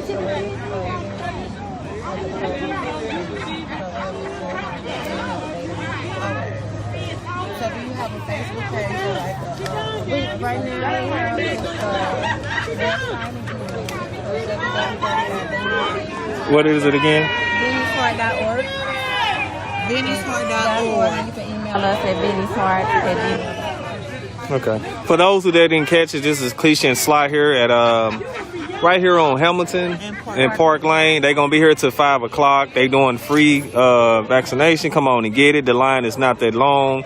You know, you can't miss us. We right here on the corner. You can't miss the park, a nice little park. Right on the heart of St. Louis, the west side of St. Louis. They're going to be out here till 5. They're doing a balloon release. So if those that can't make it today, how can they get in contact with you again? At VenusHeart.org or email VenusHeart@gmail.com. gmail.com. Okay. And once again, for those who didn't catch it, she was live. And let the community know what inspired you to do what you do today.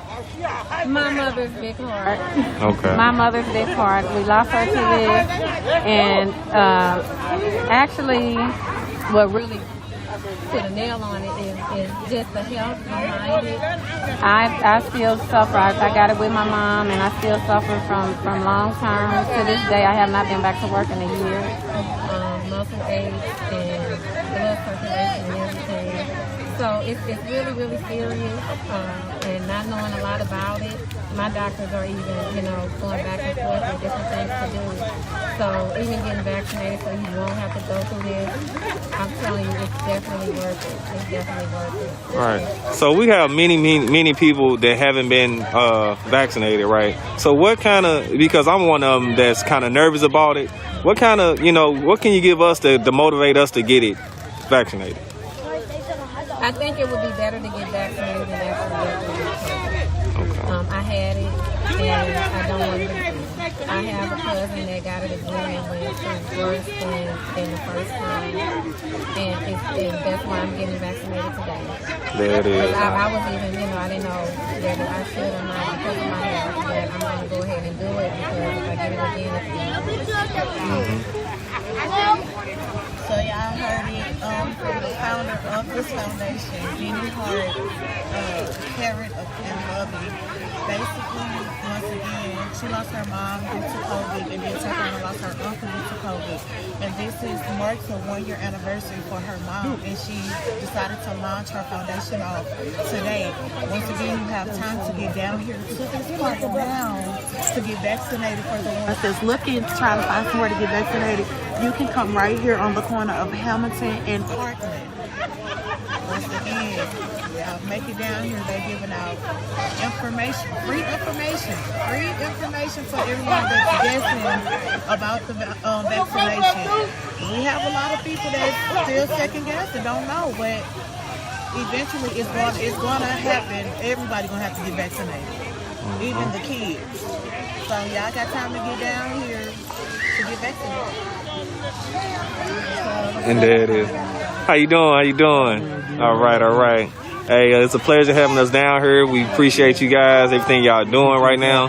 Yes, sir. You got anything to say? I know you just popped up at the last minute. You got something to say? Everybody really do need to get vaccinated. It's a real thing. A lot of us don't take it serious until it hits home, but let's get it before then.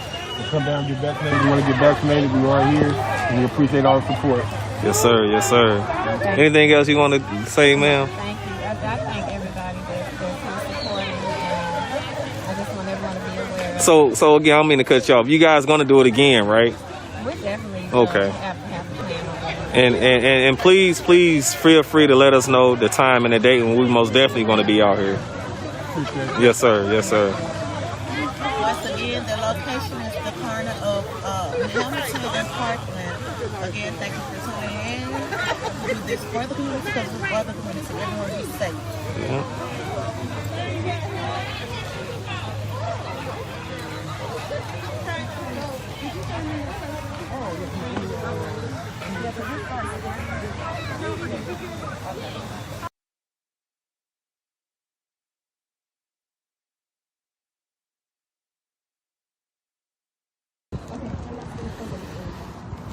All right.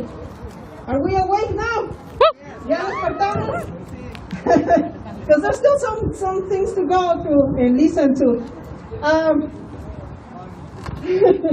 So, I know we're very happy because we have HB 1090. You all hear about that? Yes. No? Yes. Yes or no? Yes. Okay, HB 1090 rocks. Because it's the law now here in Washington State that says no private prisons, no private detention centers will be allowed for adults in Washington State. And that is huge. And we have here some of the people. But as we heard from Señora Maria, we're not going to wait till 2025 when the contract expires. We're going to try to do everything we can to shut it down before then. But first, we need to make sure that people are not coming into this place anymore, right?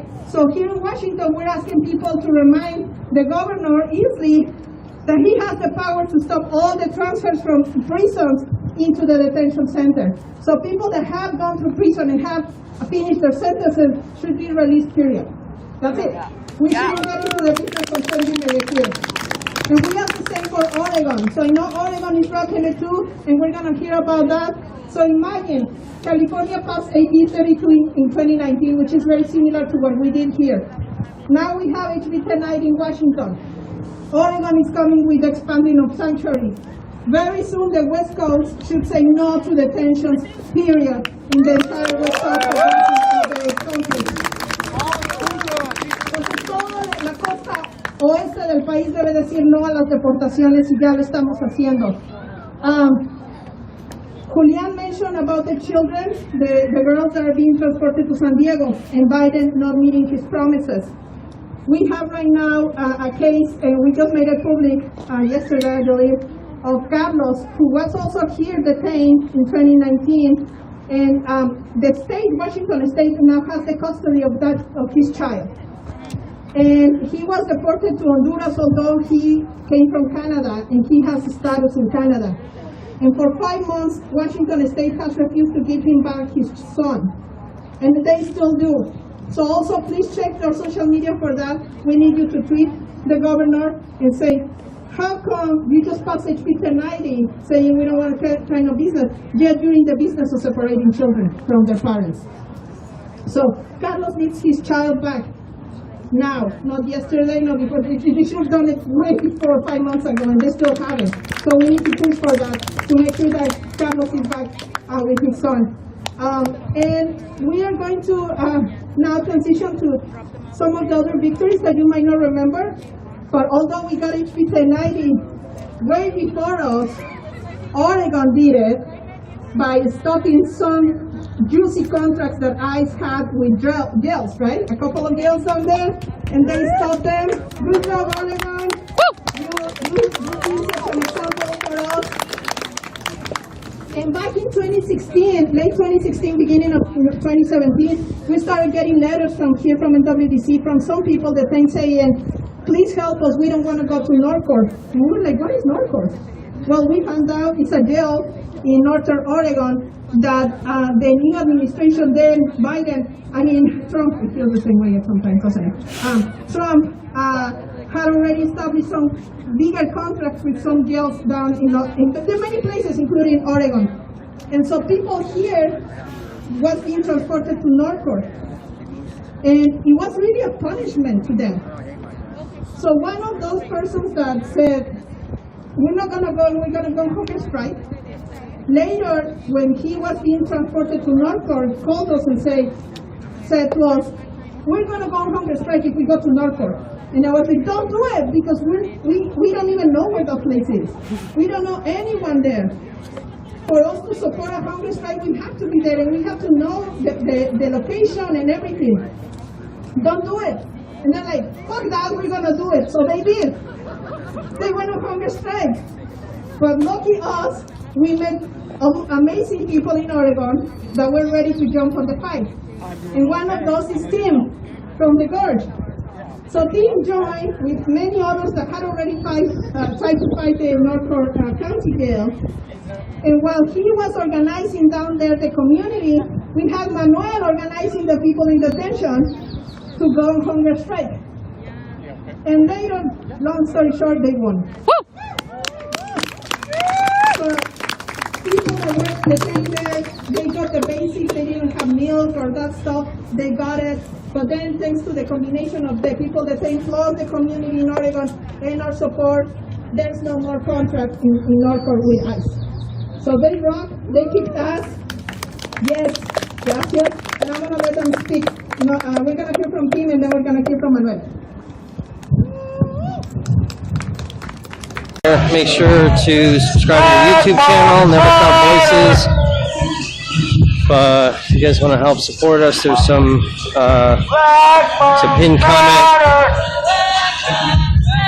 Other than that, I will see you guys later.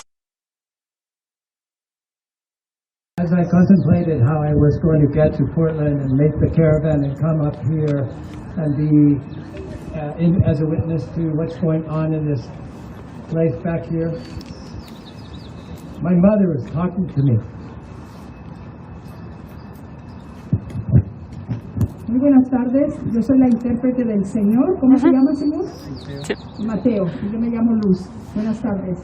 Cuando estaba contemplando el viaje hacia acá, estaba pensando cómo lo iba a hacer y mi madre me habló.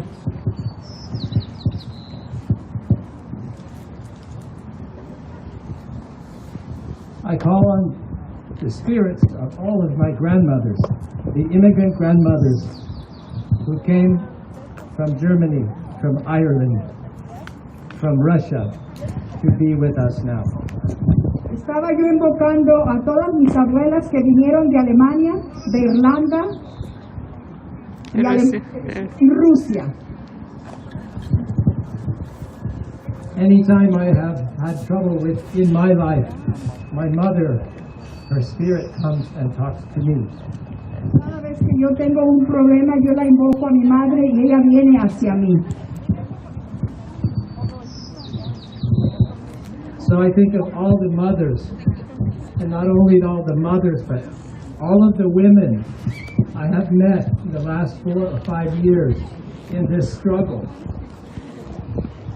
También pienso en todas las madres que he conocido, que estamos aquí, que están aquí, y todas las madres que han sufrido en este sufrimiento. I have to honor every woman I have heard speak her mind, demonstrate her courage, and teach her children, and demonstrate to all of us, especially the men, the profound strength of their leadership. Tengo que escuchar a todas las madres que han demostrado su valentía, que nos han enseñado, que han tenido la valentía de hablar y compartir con nosotros, a los hombres. So the work we have done in Oregon and Washington to end this travesty, this human catastrophe with ICE, we have learned that there is much more work to do, and we need to build on each other strength and courage. Toda esta travesía, todo este trabajo que hemos estado haciendo en contra de ICE, tenemos nosotros que uno al otro darnos esa valentía, ese coraje, ese poder de seguir trabajando para que esto termine. So that's my message.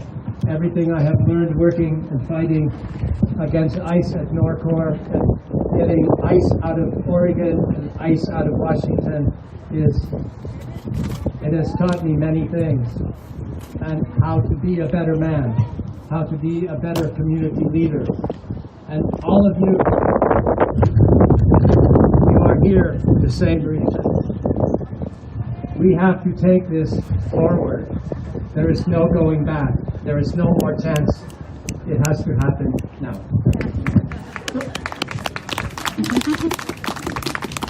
Todo este trabajo que hemos hecho en contra de ICE, yo he aprendido que tenemos que seguir luchando por esto, que no nos debemos de vencer y que esto no se va a echar un paso para atrás, que todo va a seguir adelante, hacia adelante.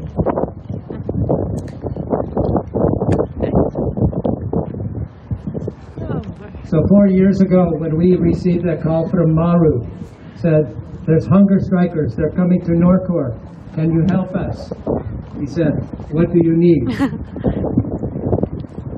Hace 4 años, cuando vino este joven, su nombre por favor, cuando vino Manuel y dijo que venían varias personas haciendo ayuno de Anchor, y él les preguntó, ¿qué necesitamos hacer? ¿Qué necesitan? ¿Qué podemos hacer? Maru said, we need lawyers, we need clergy, we need people on the outside to organize to help the people on the inside because they're going to fight, they're going to have a strike.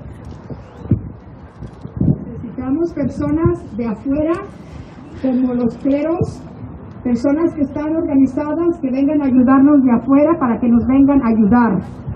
Los necesitamos a todos. I had no idea that this young man was one of the leaders in Norcor. We were outside beating our drums so they would hear us. No sabía yo que este joven era uno de los líderes de Anchor. Nosotros estábamos afuera tratando de ayudar y me di cuenta que él es uno de los líderes. And today is the first day that I have set eyes on Manuel, even though he was in jail many weeks and many months at Norcor. I'm so glad to see him now.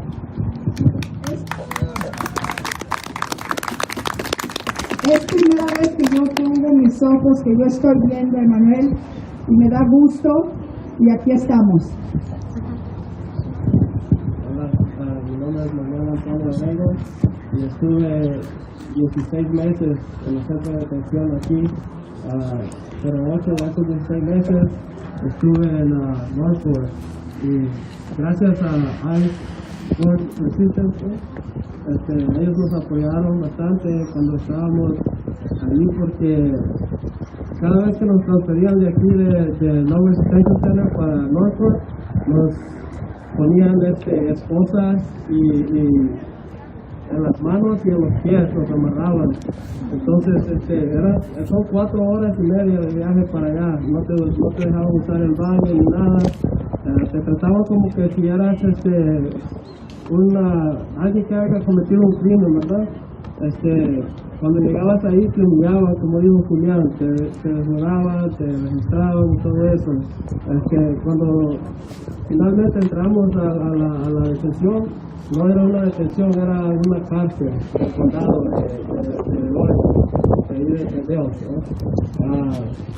Y sí, no hay nada que hacer ahí en esos lugares, estaba horrible, tenías que estar 24 horas básicamente encerrado en una celda porque no te dejaban salir a la yarda a respirar aire fresco ni nada. La comida estaba terrible, te daban frijoles duros y nomás comías puros hot dogs todos los días. Y como ahorita en la cuarentena, yo sé que todos se sentían estresados porque no podían salir de su casa.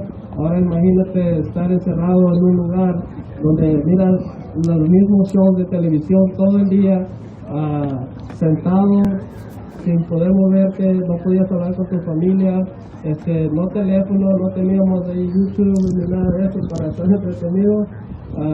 Y las llamadas de ahí para poder hablar de la familia eran bien caras, no tenías visitas ni nada. Entonces nosotros decidimos pelear contra eso para que ya no nos mandaran a Norfolk, porque ellos usaban eso como una forma de castigo. Cuando decidías pelear tu caso de inmigración después de que te deportaban o cosas así, ellos te mandaban para allá para que te dieras por vencido y ya firmaras tu deportación. Entonces todos nosotros nos reunimos y dijimos que ya no queríamos ir a Norfolk y que íbamos en forma de rebeldía, una huelga de hambre, que no es una forma de rebeldía porque tienes el derecho de pelear por lo que tú creas, ¿verdad? Tienes el derecho de protestar por lo que piensas que está mal. Entonces nos pusimos todos de acuerdo y hicimos esta huelga de hambre. Duramos 4 días sin comer, pero al final lo logramos y nos dieron todo lo que habíamos puesto en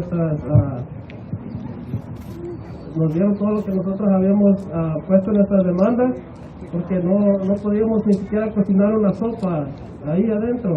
Entonces nos dieron un microwave, nos comenzaron a dejar salir a la yarda, nos comenzaron a dar un poco más de libertad y agarrar trabajos como la gente que estaba ahí en esa cárcel, ¿verdad? Y finalmente, hace 2 años, nos dimos cuenta que finalmente cancelaron el contrato con inmigración en ese condado, y creo que es gracias a toda la gente de I-4 que nos estuvieron apoyando. Gracias.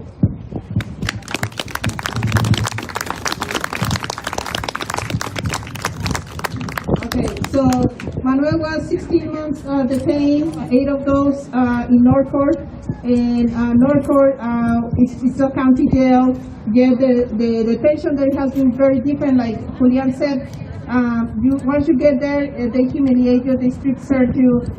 You didn't have yard time, you didn't have jobs, you didn't even, like, if you think about what's going on with the pandemic when you're at home and you cannot go out, well, just imagine how it was for them, that you watch the TV all day, it was the same shows all the time.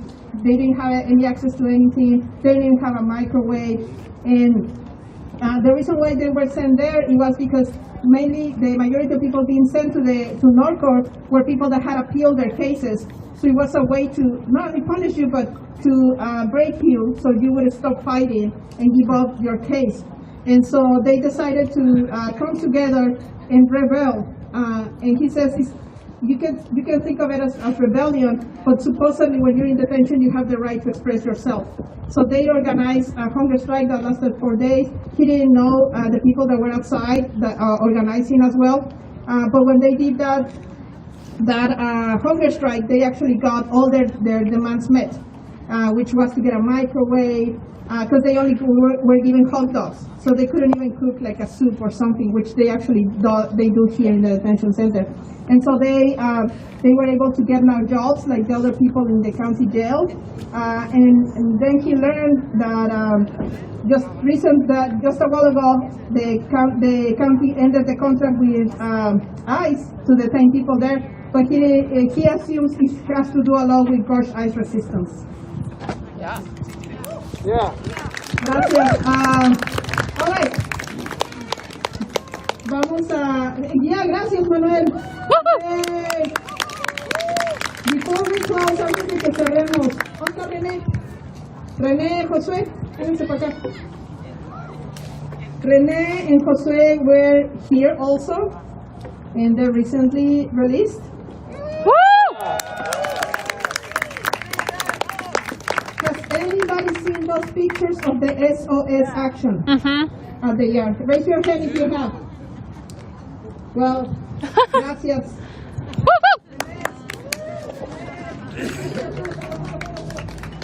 Come on, everyone!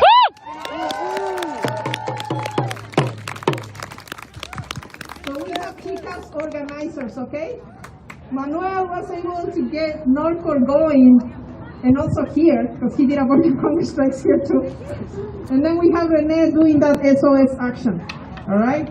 So, and then Josué, come on, Josué. You know, my job as a community organizer is to find good organizers, and I'm really lucky that all of them are great organizers, but that they're here with us. So I want to say personally, gracias a los tres. Come on, a Manuel, a René, y a Josué. They're amazing leaders, they're amazing organizers, and although they're being released, they're still here with us. And that doesn't happen often. So come on, let's say thank you.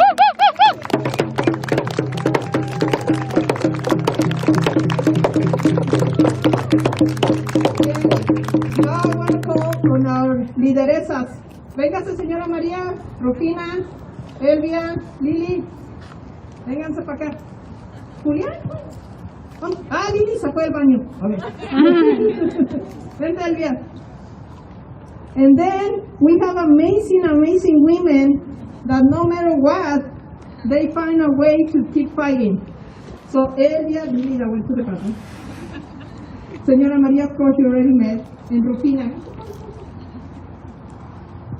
They are now part of a leadership group. They are the ones that call the shot in Resistencia, okay?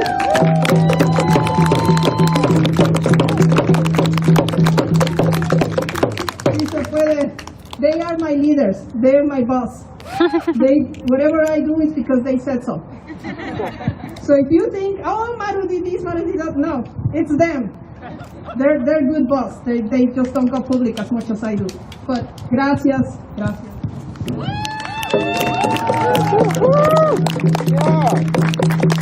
So I just want to recognize that you all know Resistencia has gone through an amazing transition, which is to build a space so people that have the experience of the system can actually live.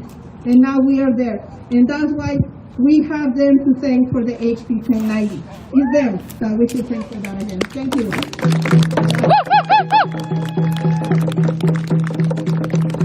So now we pass it to our amazing Wendy, one of the co-founders of Resistencia, to close. And Wendy is Indigenous from Yucatan, and she's always been our main point of contact with all the tribes here. And you all know, we have always said, once we shut down this place, we want to make sure that this land goes back to the Tiwala tribe. If their land, it should be given back to them.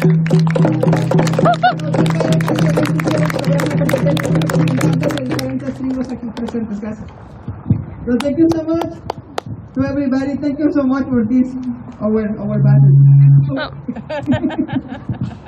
So, ¡sí se puede! ¡Sí se puede! ¡Sí se puede! ¡Sí se puede! ¡Sí se puede! Muchas gracias a todos. Thank you so much, everybody, to be here this amazing day. In commemoration for the Mother's Day too. We have all these women inside this book in place where we went shoot down. And thank you for all the organizers and all the people who is here this day. This is really, really special. And we're celebrating that also 1090. So thank you for everybody for your job.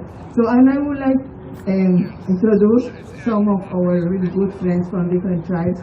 So Chris and Paul and the Paul's family, if please can you turn to give the cross?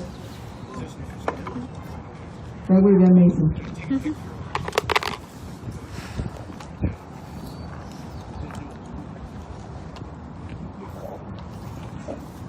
Yeah, I would love to say thank you so much for all the people who came to Oregon. And Leslie for Leslie for four. And after, Pedro, would you like to say something? Peter, would you like to say something before we close? Oh, come to me, Pedro.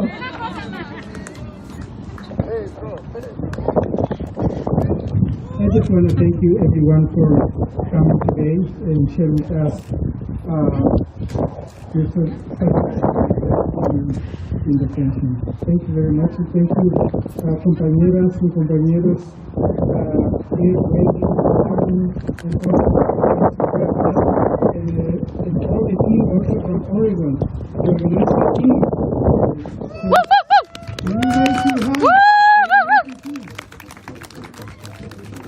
Okay, yeah, we spent lots of hours meeting, thinking, and how we're gonna get together here. And finally, we are here. We are done. Thank you very much for that. And thank you for the welcoming for the brothers and sisters also.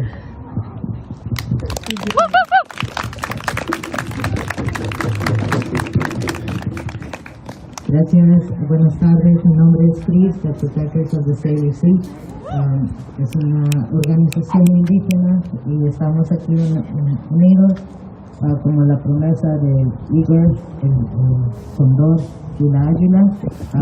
El sistema siempre ha venido o nos ha hecho sentir menos como personas indígenas, pero los nativos siempre nos recuerdan que los mayas, aztecas y todas las tribus indígenas de Mesoamérica somos las mismas personas. Y como recipiente de DACA a veces es un poco nervioso cuando hacemos acciones que la policía llega y nos da miedo estar involucrados en activismo por la policía o la inmigración y todas las cosas que vienen con eso. Pero tenemos que tener el valor y sobre todo los jóvenes como hispanos tenemos el rate más alto de high school dropouts, de que dejamos la escuela. Necesitamos educarnos, necesitamos hacer lo que tenemos que hacer por nuestros padres, porque nuestros ancestros han hecho demasiado para que nosotros seamos otra estadística más. Nosotros tenemos que hacer lo mejor para nuestros padres, que ellos que aunque quieran tener un mejor trabajo no lo pueden hacer. Nadie quiere dejar su país. Así que mi mensaje a los jóvenes es que nos levantemos por nuestros padres, nuestros abuelos, nuestros ancestros y le agradecemos la oportunidad de estar aquí. My name is Chris from Protectors of the CIVC. I'm a DACA recipient and I understand the risk of showing up to events when your immigration status is on the line. But we need to take a stand for the future generations, and the youth. We need to stop being high school dropouts. We need to take a stand for our ancestors that did so much for us to still be alive, and we need to take a stand for our parents. Nobody wanted to leave their country, but they had to do it for a better future. So we need to rise and we need to take a stand, and we're honored to be here. Thank you so much.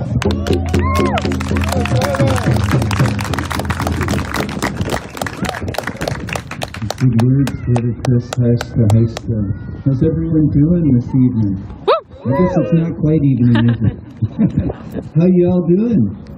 Yeah, you're all looking really good, standing up against the insanity of colonialism that wants to tell everybody what to do for their own benefit, without the benefit of our First Peoples.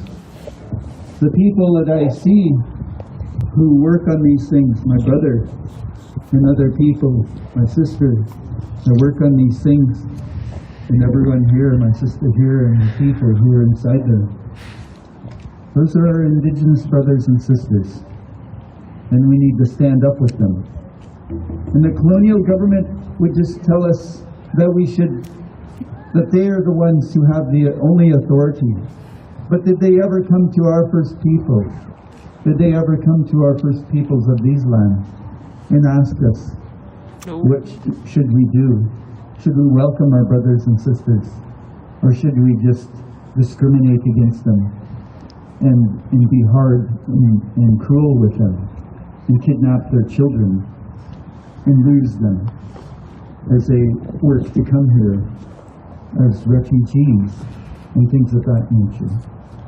So I just wanted to put that thought out there and that feeling out there that we see you as our family, that you are our family, and we are related. The eagle and condor, the eagle and the condor are a prophecy, and they're coming true. When we stand together with our relatives across that fictitious border to the south, we'll overcome all of these things that have harmed our peoples. We will overcome them. And we will have wellness on Mother Earth once again. That's what I believe. And those are old prophecies of our people from both sides of that fictitious border. So I am Chiokton from Saanich. I'm Coast Salish. And Paul Wagner, English name, founder of Protectors of the Sail Sea. It's really good to be here today. Thank each and every one of you. Thank all the organizers. Nice job. Thank you. We're going to go ahead and please, let us introduce the class.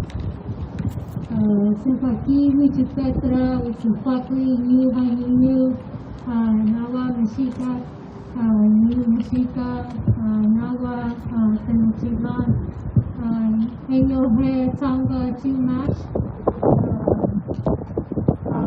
Buenos días, me llamo Wichupakli, soy Mexica de Tenochtitlan y soy morena española. También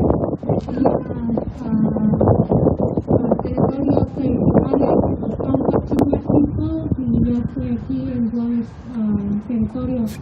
Quiero recordar que esta tierra desde el norte hasta el sur es tierra indígena que estuvo robada de nosotros. Quiero recordar que nuestra gente navegaba en diferentes maneras y hacía extensiones culturales con los indígenas de aquí de la tierra de la Tortuga hasta el sur de Guatemala, Salvador, todo, antes de que ellos vinieron y se robaron todas nuestras tierras y ponieron esas fronteras. Y nos robaron a la tierra empezando por la Treaty de Guadalupe. Que no somos hispanos, no somos chicanos, somos indígenas.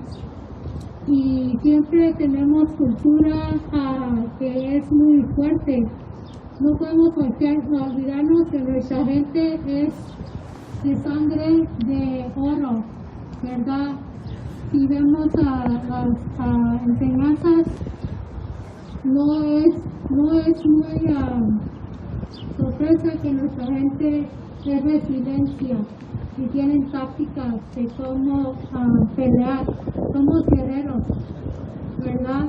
Y quiero recordar que todos, la gente indígena, somos fuertes y nos quieren comer nuestros espíritus, pero nunca van a poder comer nuestros espíritus de estos conquistadores.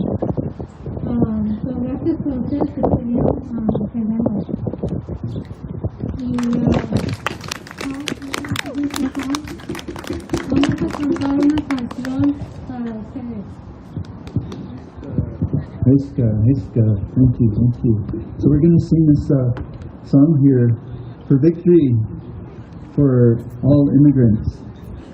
Victory to shut this Northwest Detention Center down. Victory that ICE will be abolished. Victory for all of our Indigenous brothers and sisters, that we can return to peace, balance, and harmony on Mother Earth once again. And our communities can heal, our family units can heal, and we can work together as family to heal Mother Earth and heal the sickness of colonialism, governmental colonialism. Ocean Heistra, thank you,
are so different. All of us have, you know, at our school, I cry every year because I watch preschoolers graduate with their caps and their gowns and their ring and their diplomas, and I'm proud, and I watch all the parents have all the pictures, and I think about all of the costumes for Thanksgiving recitals that children were involved in, and I think about all of the little elves that were on the stage, and I think about all of those children, and I wonder what will happen in the home that will cause them to be productive citizens or killers in the streets. The answer is, whatever happens in the home will dictate the future. I say this, and I prepare to descend these steps. When God gave us a home, He gave us a prescription so that children's lives would be preserved. But when parents yield our responsibilities in the home, The streets can only claim lives. I love prayer vigils. I heard the mayor say the other day, respect to him, respect to Dr. Calvert, respect to all of you who are here, my preach brothers and sisters who are here. And I heard the mayor refer to this the other day in this same park, that he was a man of prayer. I love prayer vigils, and all of that's wonderful, but no prayer vigil can do what your responsibility and our responsibility in our homes will do. We will have candlelight vigils until parents rise up and do what they need to do. As I walk to my seat, I'll tell you this. If you take a fish out of water, he flounders, he flutters, he looks awkward, he looks like he doesn't know what he's doing, and soon he dies. The vision of the fish is lost. But if you put the fish back in his ordained place, if you put him back in a home, and his home is the water, you'll see artistry and beauty in the fish. If we'll get our children and put them back in safe homes, and parents be the parents and God the Lord of the fish, we will save lives. God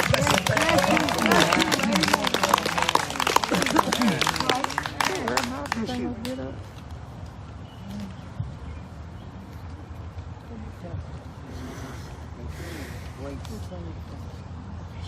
Thank you so much, Pastor Matthew, Pastor Fosh.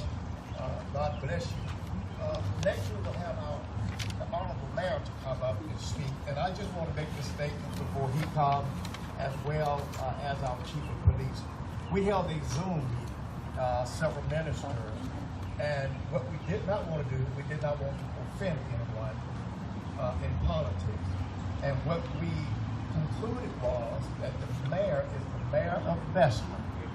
He represents this city, and he should be at this event and on this program. Also, our chief, who is dealing directly with this issue that we're here to try to rid from Bessemer, from Birmingham, from this nation, should be on this program. And so if we couldn't get every politician, let me just say I'm sorry. No harm intended, but we're just trying to do things decently and in order. Amen. So at this time, I would like to bring up the Honorable Kenneth Gully, the mayor of the city of Bessemer, and following our mayor.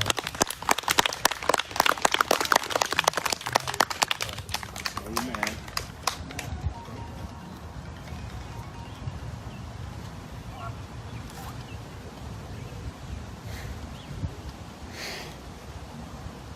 First, always give honor to God.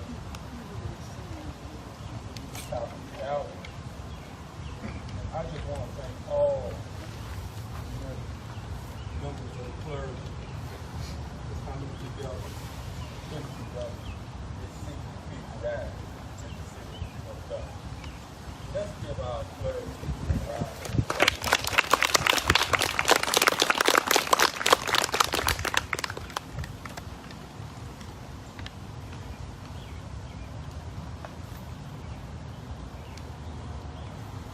just as I said the other day, discouraging, frustrating, see all the violence happening.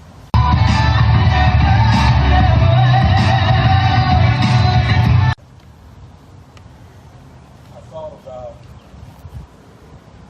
tomorrow with Mother's Day. I'm a 52-year-old mother's boy. And I want to wish all the mothers a happy Mother's Day. Thank you. Thank you. But I also realize that tomorrow there will be 20 mothers that will be broken hearted. Because they have experienced the loss of a child. We need your help. I don't have all the answers. Mayor's office, police department don't all have all the answers. Clergy don't have all the answers. Parents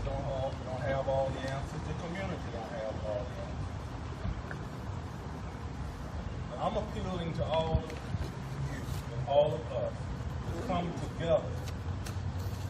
And with the help of the Almighty God, we can find the answer to this problem. Amen. Now, I'm going to continue to do the things that are necessary from where I sit. I'm going to continue to invest in the police department, make sure that they have all the resources that they need in order to do what they need themselves to do. But I also recognize this right here, that no matter what I invest in the police department, and no matter what I do in the mayor's office, I cannot control what goes on in your household, no more so than you can control what goes on in mine.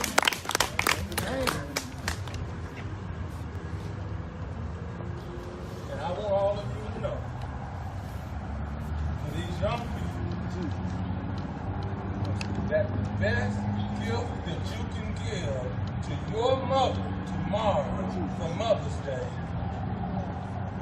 is to put these firearms down and commit yourself to her that I'm going to live a productive life. And your mother do not want any other gift. No other gift in the world is important to her than for you to take advantage of some of all of these opportunities that are being made for you right here in the city of Vaccination. Great things are happening in the city of Vaccination. Over 10,000 jobs have been created in the last 10 years. But what good does it do if our young people do not take advantage of these opportunities? My wife and I said, look, when we were young and struggling with some of the 2 children, I wish I could have found a job straight out of college that paid me $18.50 an hour. You know, hey, I could have come up $18.50 an hour straight out of college. The job opportunities, please take advantage of it. Lay the firearms down. Do the things that are necessary. I want to live a long life. I don't know what it is God has planned for me, but I want to live a long life. And I want you to live a long life as well. So on this day before Mother's Day, I want you to make a pledge to your mother and to God that you will do what is necessary to cease violence in this city. I ask God's blessings upon all of you. Continue to pray for me, and I will continue to pray for you. Thanks so much, God. That's all.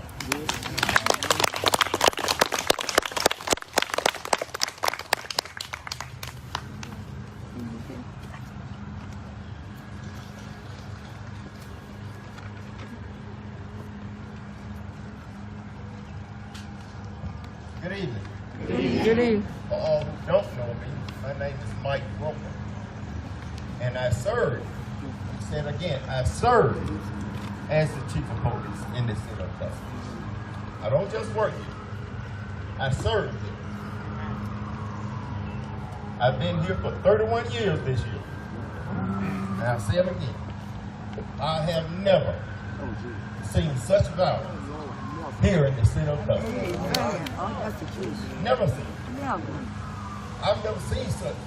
I'm going to say it's stupidity. This is senseless violence. The mayor kind of touched on that we can't be in no one's home. We had a homicide where, more than one, where there was an argument went on first. The argument went on.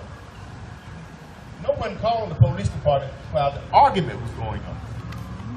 If you hadn't called the police then, that's right, we could have saved a life. That's true. We could have saved a life. That's the truth. Don't call us after the shot is fired. We got to respond then anyway. That's right. We have to respond then anyway. We are here to serve and protect. We're here to serve and protect. But there is no way that we can serve and protect by ourselves. We got the first part started. And from the bottom of my heart, Reverend Calvin, thank you for taking the lead. Thank you.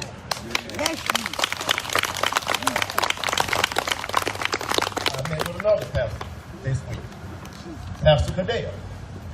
Thank you for the things that you want to do. I appreciate it. Because there's no way we're going to get it done by ourselves. But with the pastor, I know throughout their congregation, they can get the word out. They can get the word out. Parents are going to have to take control of their children.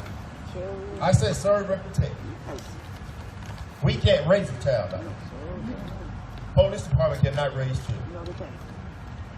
And one parent, we chased the car one day. And all juveniles. We caught the cop in Lipscomb after they wrecked out. Called one of the mothers for the 16-year-old kid. She said, okay, I'm coming again. Well, after a while, it's been too long. Called her again. She said, you all keep it. Right. 16-year-old now. She said, you all keep it. I'm afraid of it. Oh, Lord. I'm afraid of it. How can you be afraid of a 16-year-old that you birthed him into and raised him up to 16? There's no way. You pull that belt out and put it on his butt. That's right. That's what you do. Put that belt on his butt.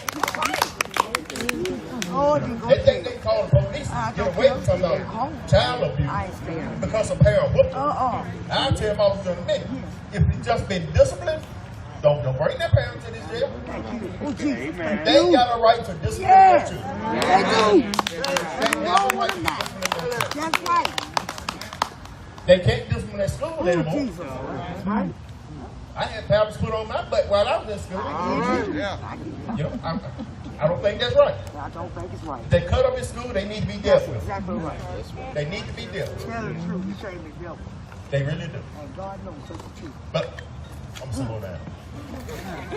Happy birthday, mother. I mean, excuse me. Happy Mother's Day. Happy Mother's Day. That's all right. We understand. And I'm going to piggyback on what the mayor said.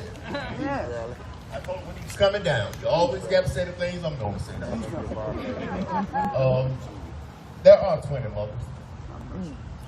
There are 20 mothers who will not see that child on mother.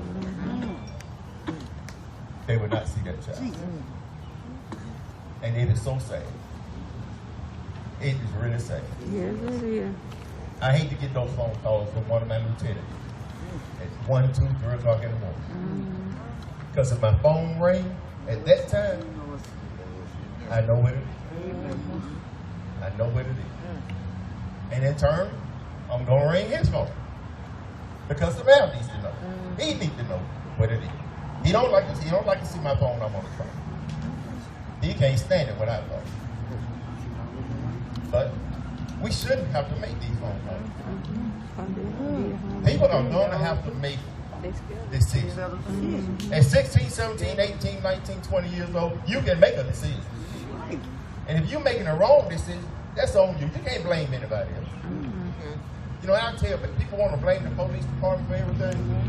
You know, to me, if you're not part of the solution, then you're part of the problem. I don't care what you put on Facebook. I know that's right.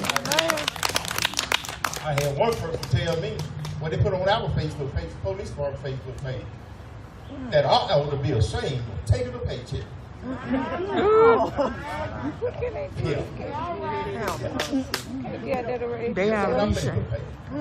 I ought to be ashamed of taking a paycheck. I've been here 31 years. Again, I put a lot of blood, sweat, and tears in the center of justice. I didn't take the justice job. I did. I love justice. That's exactly right. I was raised up partly in justice. Right in the housing project on the south side. 2700 Clarendon Avenue. That's where my grandmother was. I love justice. People, let's take care of Dustin. That's right. Amen. Let's take care of Dustin. Dustin's not used to this. No. Let's do the things that we need to do. Amen. Not trying to throw blame on anybody. But when we come together as one, if we all come together as one, for that one common goal, I guarantee you we can win. Amen. Thank you. Amen.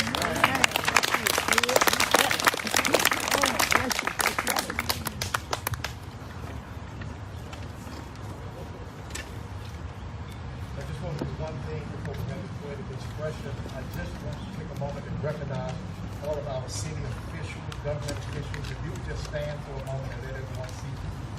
I see council members here. City officials here. All of the ministers that are here, you just wave your hand, let people see you. And for everyone who's in attendance, thank God for you. All right. Well, let's move right on. Come on out here, my spiritual song. Mr. Brian Watts, majoring in theater, person out of Alabama.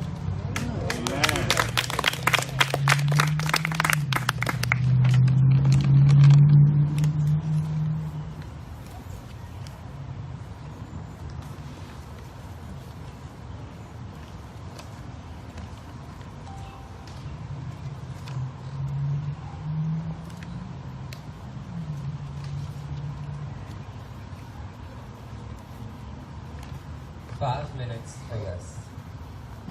Face to face with the brass beauty, I can see my reflection. Fear, regret, hopelessness, courage, pride, all stare back at me at once. Don't make them see me cry. In my reflection, I can see the life I'll never get to live. Marriage, children, or even what I'll do an hour from now. After all, it only takes 5 minutes or less. 4 shattered souls all crumble at once. Brother 1, brother 2, a mom and a dad, each lose a piece of themselves. 5 hearts in perfect sync skip a beat as one fades forever, all because of one irreversible act. Was it worth it? Will I know in 5 minutes or less, attending to the 4 shattered souls, my 3 final wishes? I close my eyes and wish the shine of the brass counts as my magic lamp. My genie, the angel of death, come to take me away, grasping at all the magic in the stars as I shoot past them. Is there peace beyond this life? My breath becomes all that I can feel. I can't tell if it's a metronome pacing my last moments of serenity or a ticking time bomb counting my last minutes. 5, 4, 3. Again, I close my eyes. I wish for peace amongst my people. I wish to become not a martyr, but a warning to those who come after me. I wish I had more than just 5 minutes, 4 shattered souls, 3 final wishes. Is it too late to say goodbye? A new world calls for me to follow, but I'm not ready. I want to stay. I want to be better. My life is more than what I see in this brass case. I need to discover my purpose. I need to hold my mother one last time as she tells me she loves me. I need to fight for change, a better life for my people. I need to unite my brothers and sisters because we are all we have. Do I have enough time? All I have is 5 minutes or less, 4 shattered souls, 3 final wishes, 2 late goodbyes, and 1 final breath. With this final breath, I leave my legacy. My laugh, my tears, my pain, my joy, my love. Don't let them see me cry. Be strong, I tell myself, but it is too late. A single tear rolls down my cheek, and with it, my last drop of life. 5 minutes, 4 shattered souls, 3 final wishes, 2 late goodbyes, and 1 life. How will you choose to live it?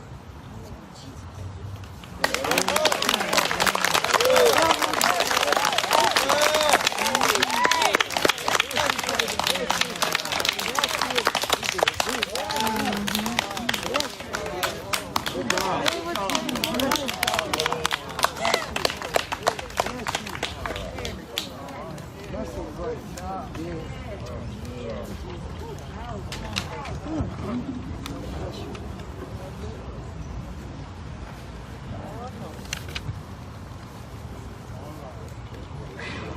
Let's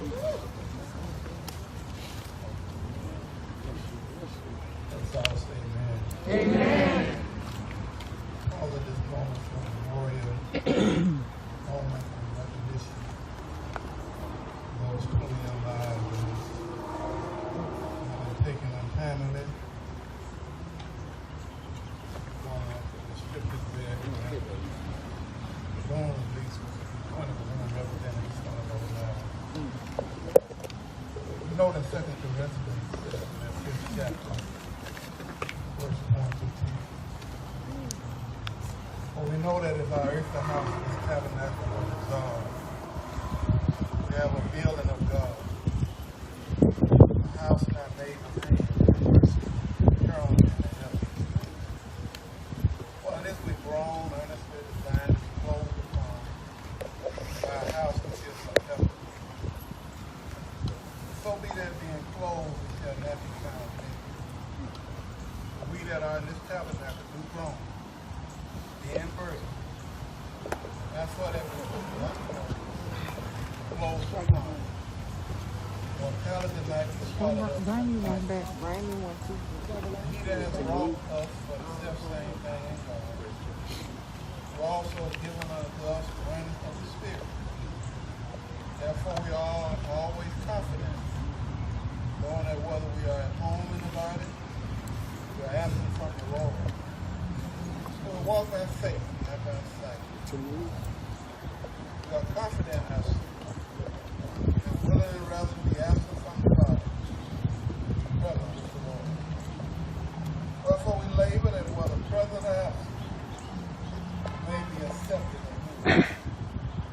For we must all appear for the judgment seat of Christ, that everyone may receive the things done in His body, according that He has done, whether it be good or bad.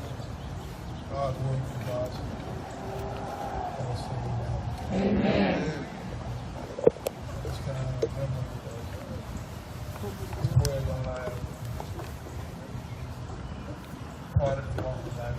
We all see one. What my amen never will.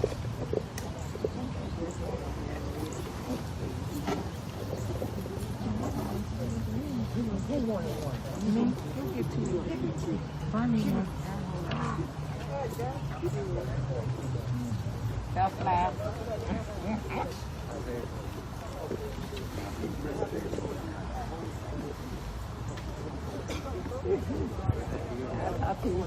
Yeah. Okay.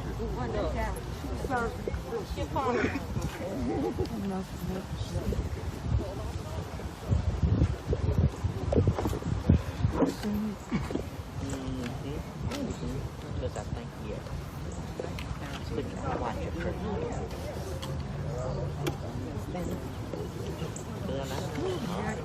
like when she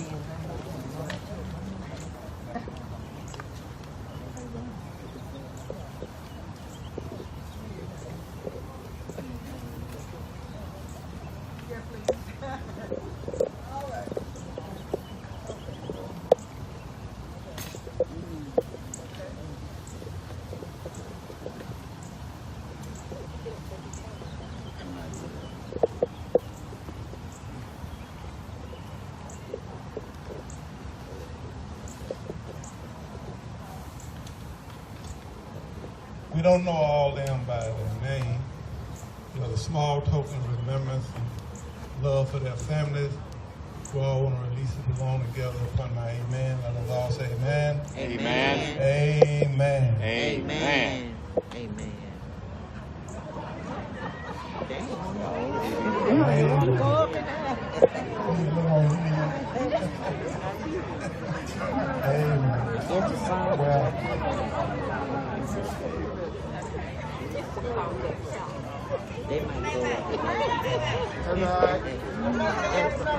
It might not be enough to them, and they'll probably go up later, maybe, if they don't. God bless you. God bless you.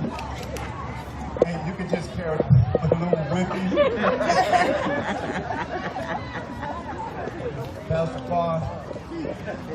Tell them they didn't put enough heat in the balloon. God bless you.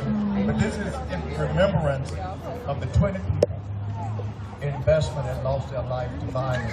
And at this time, we're getting ready to dismiss, and we will ask Ms. Sola Barnes to come, and then Reverend Douglas Goodell will come and give the benediction. We selected this song because we realize we need each other. We really do need one another. So you may. Praise the Lord. Come on, if you just need God, if you need God, say, God, I need you. God, I need you. Because we need God, and because we have Him, we need each other. Look to your neighbor and say, neighbor, I need you. I need you to survive. Amen. I know you know it, so I'm going to ask you to help me sing it right off the top.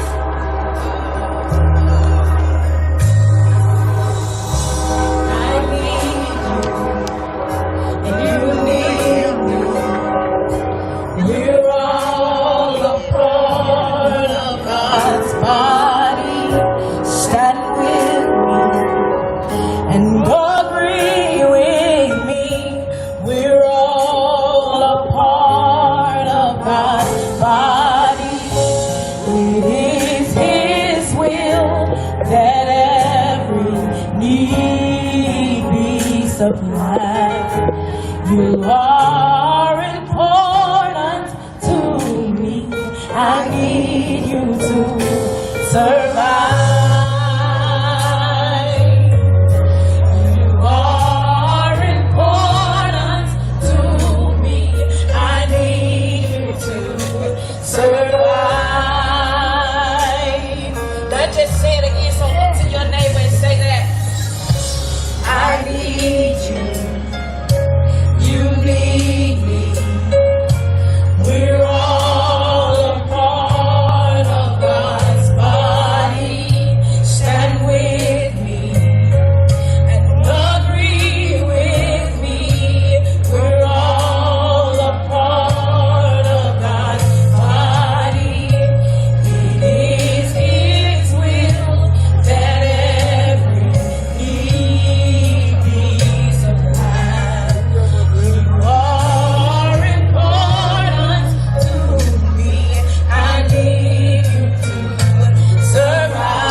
You are important to me. I need you to survive.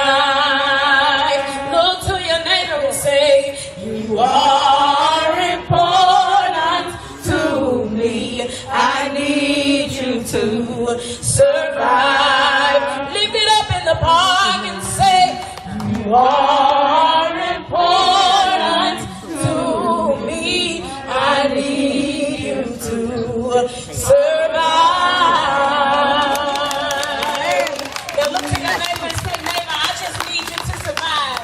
I just need you to survive. Just need you to survive. Need you to survive.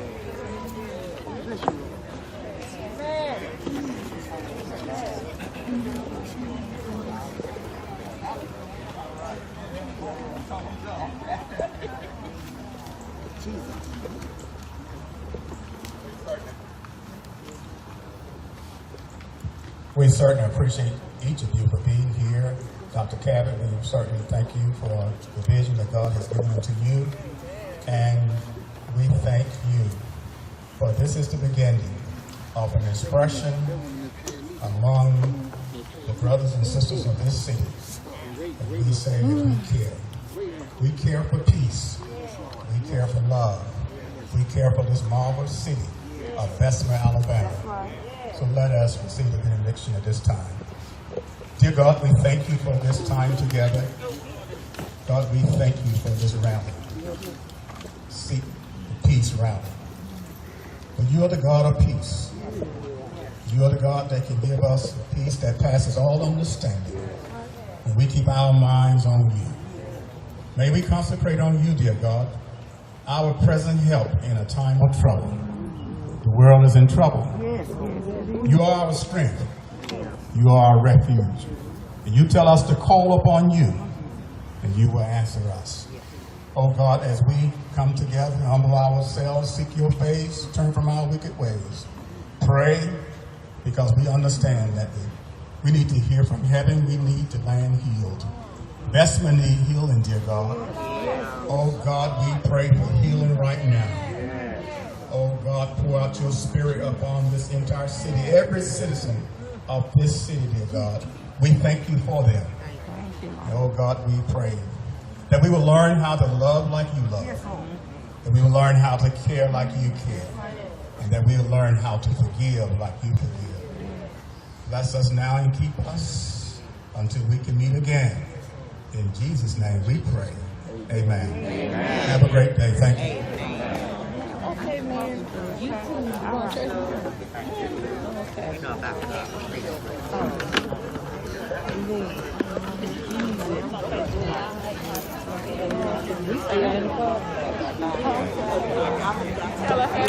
Okay.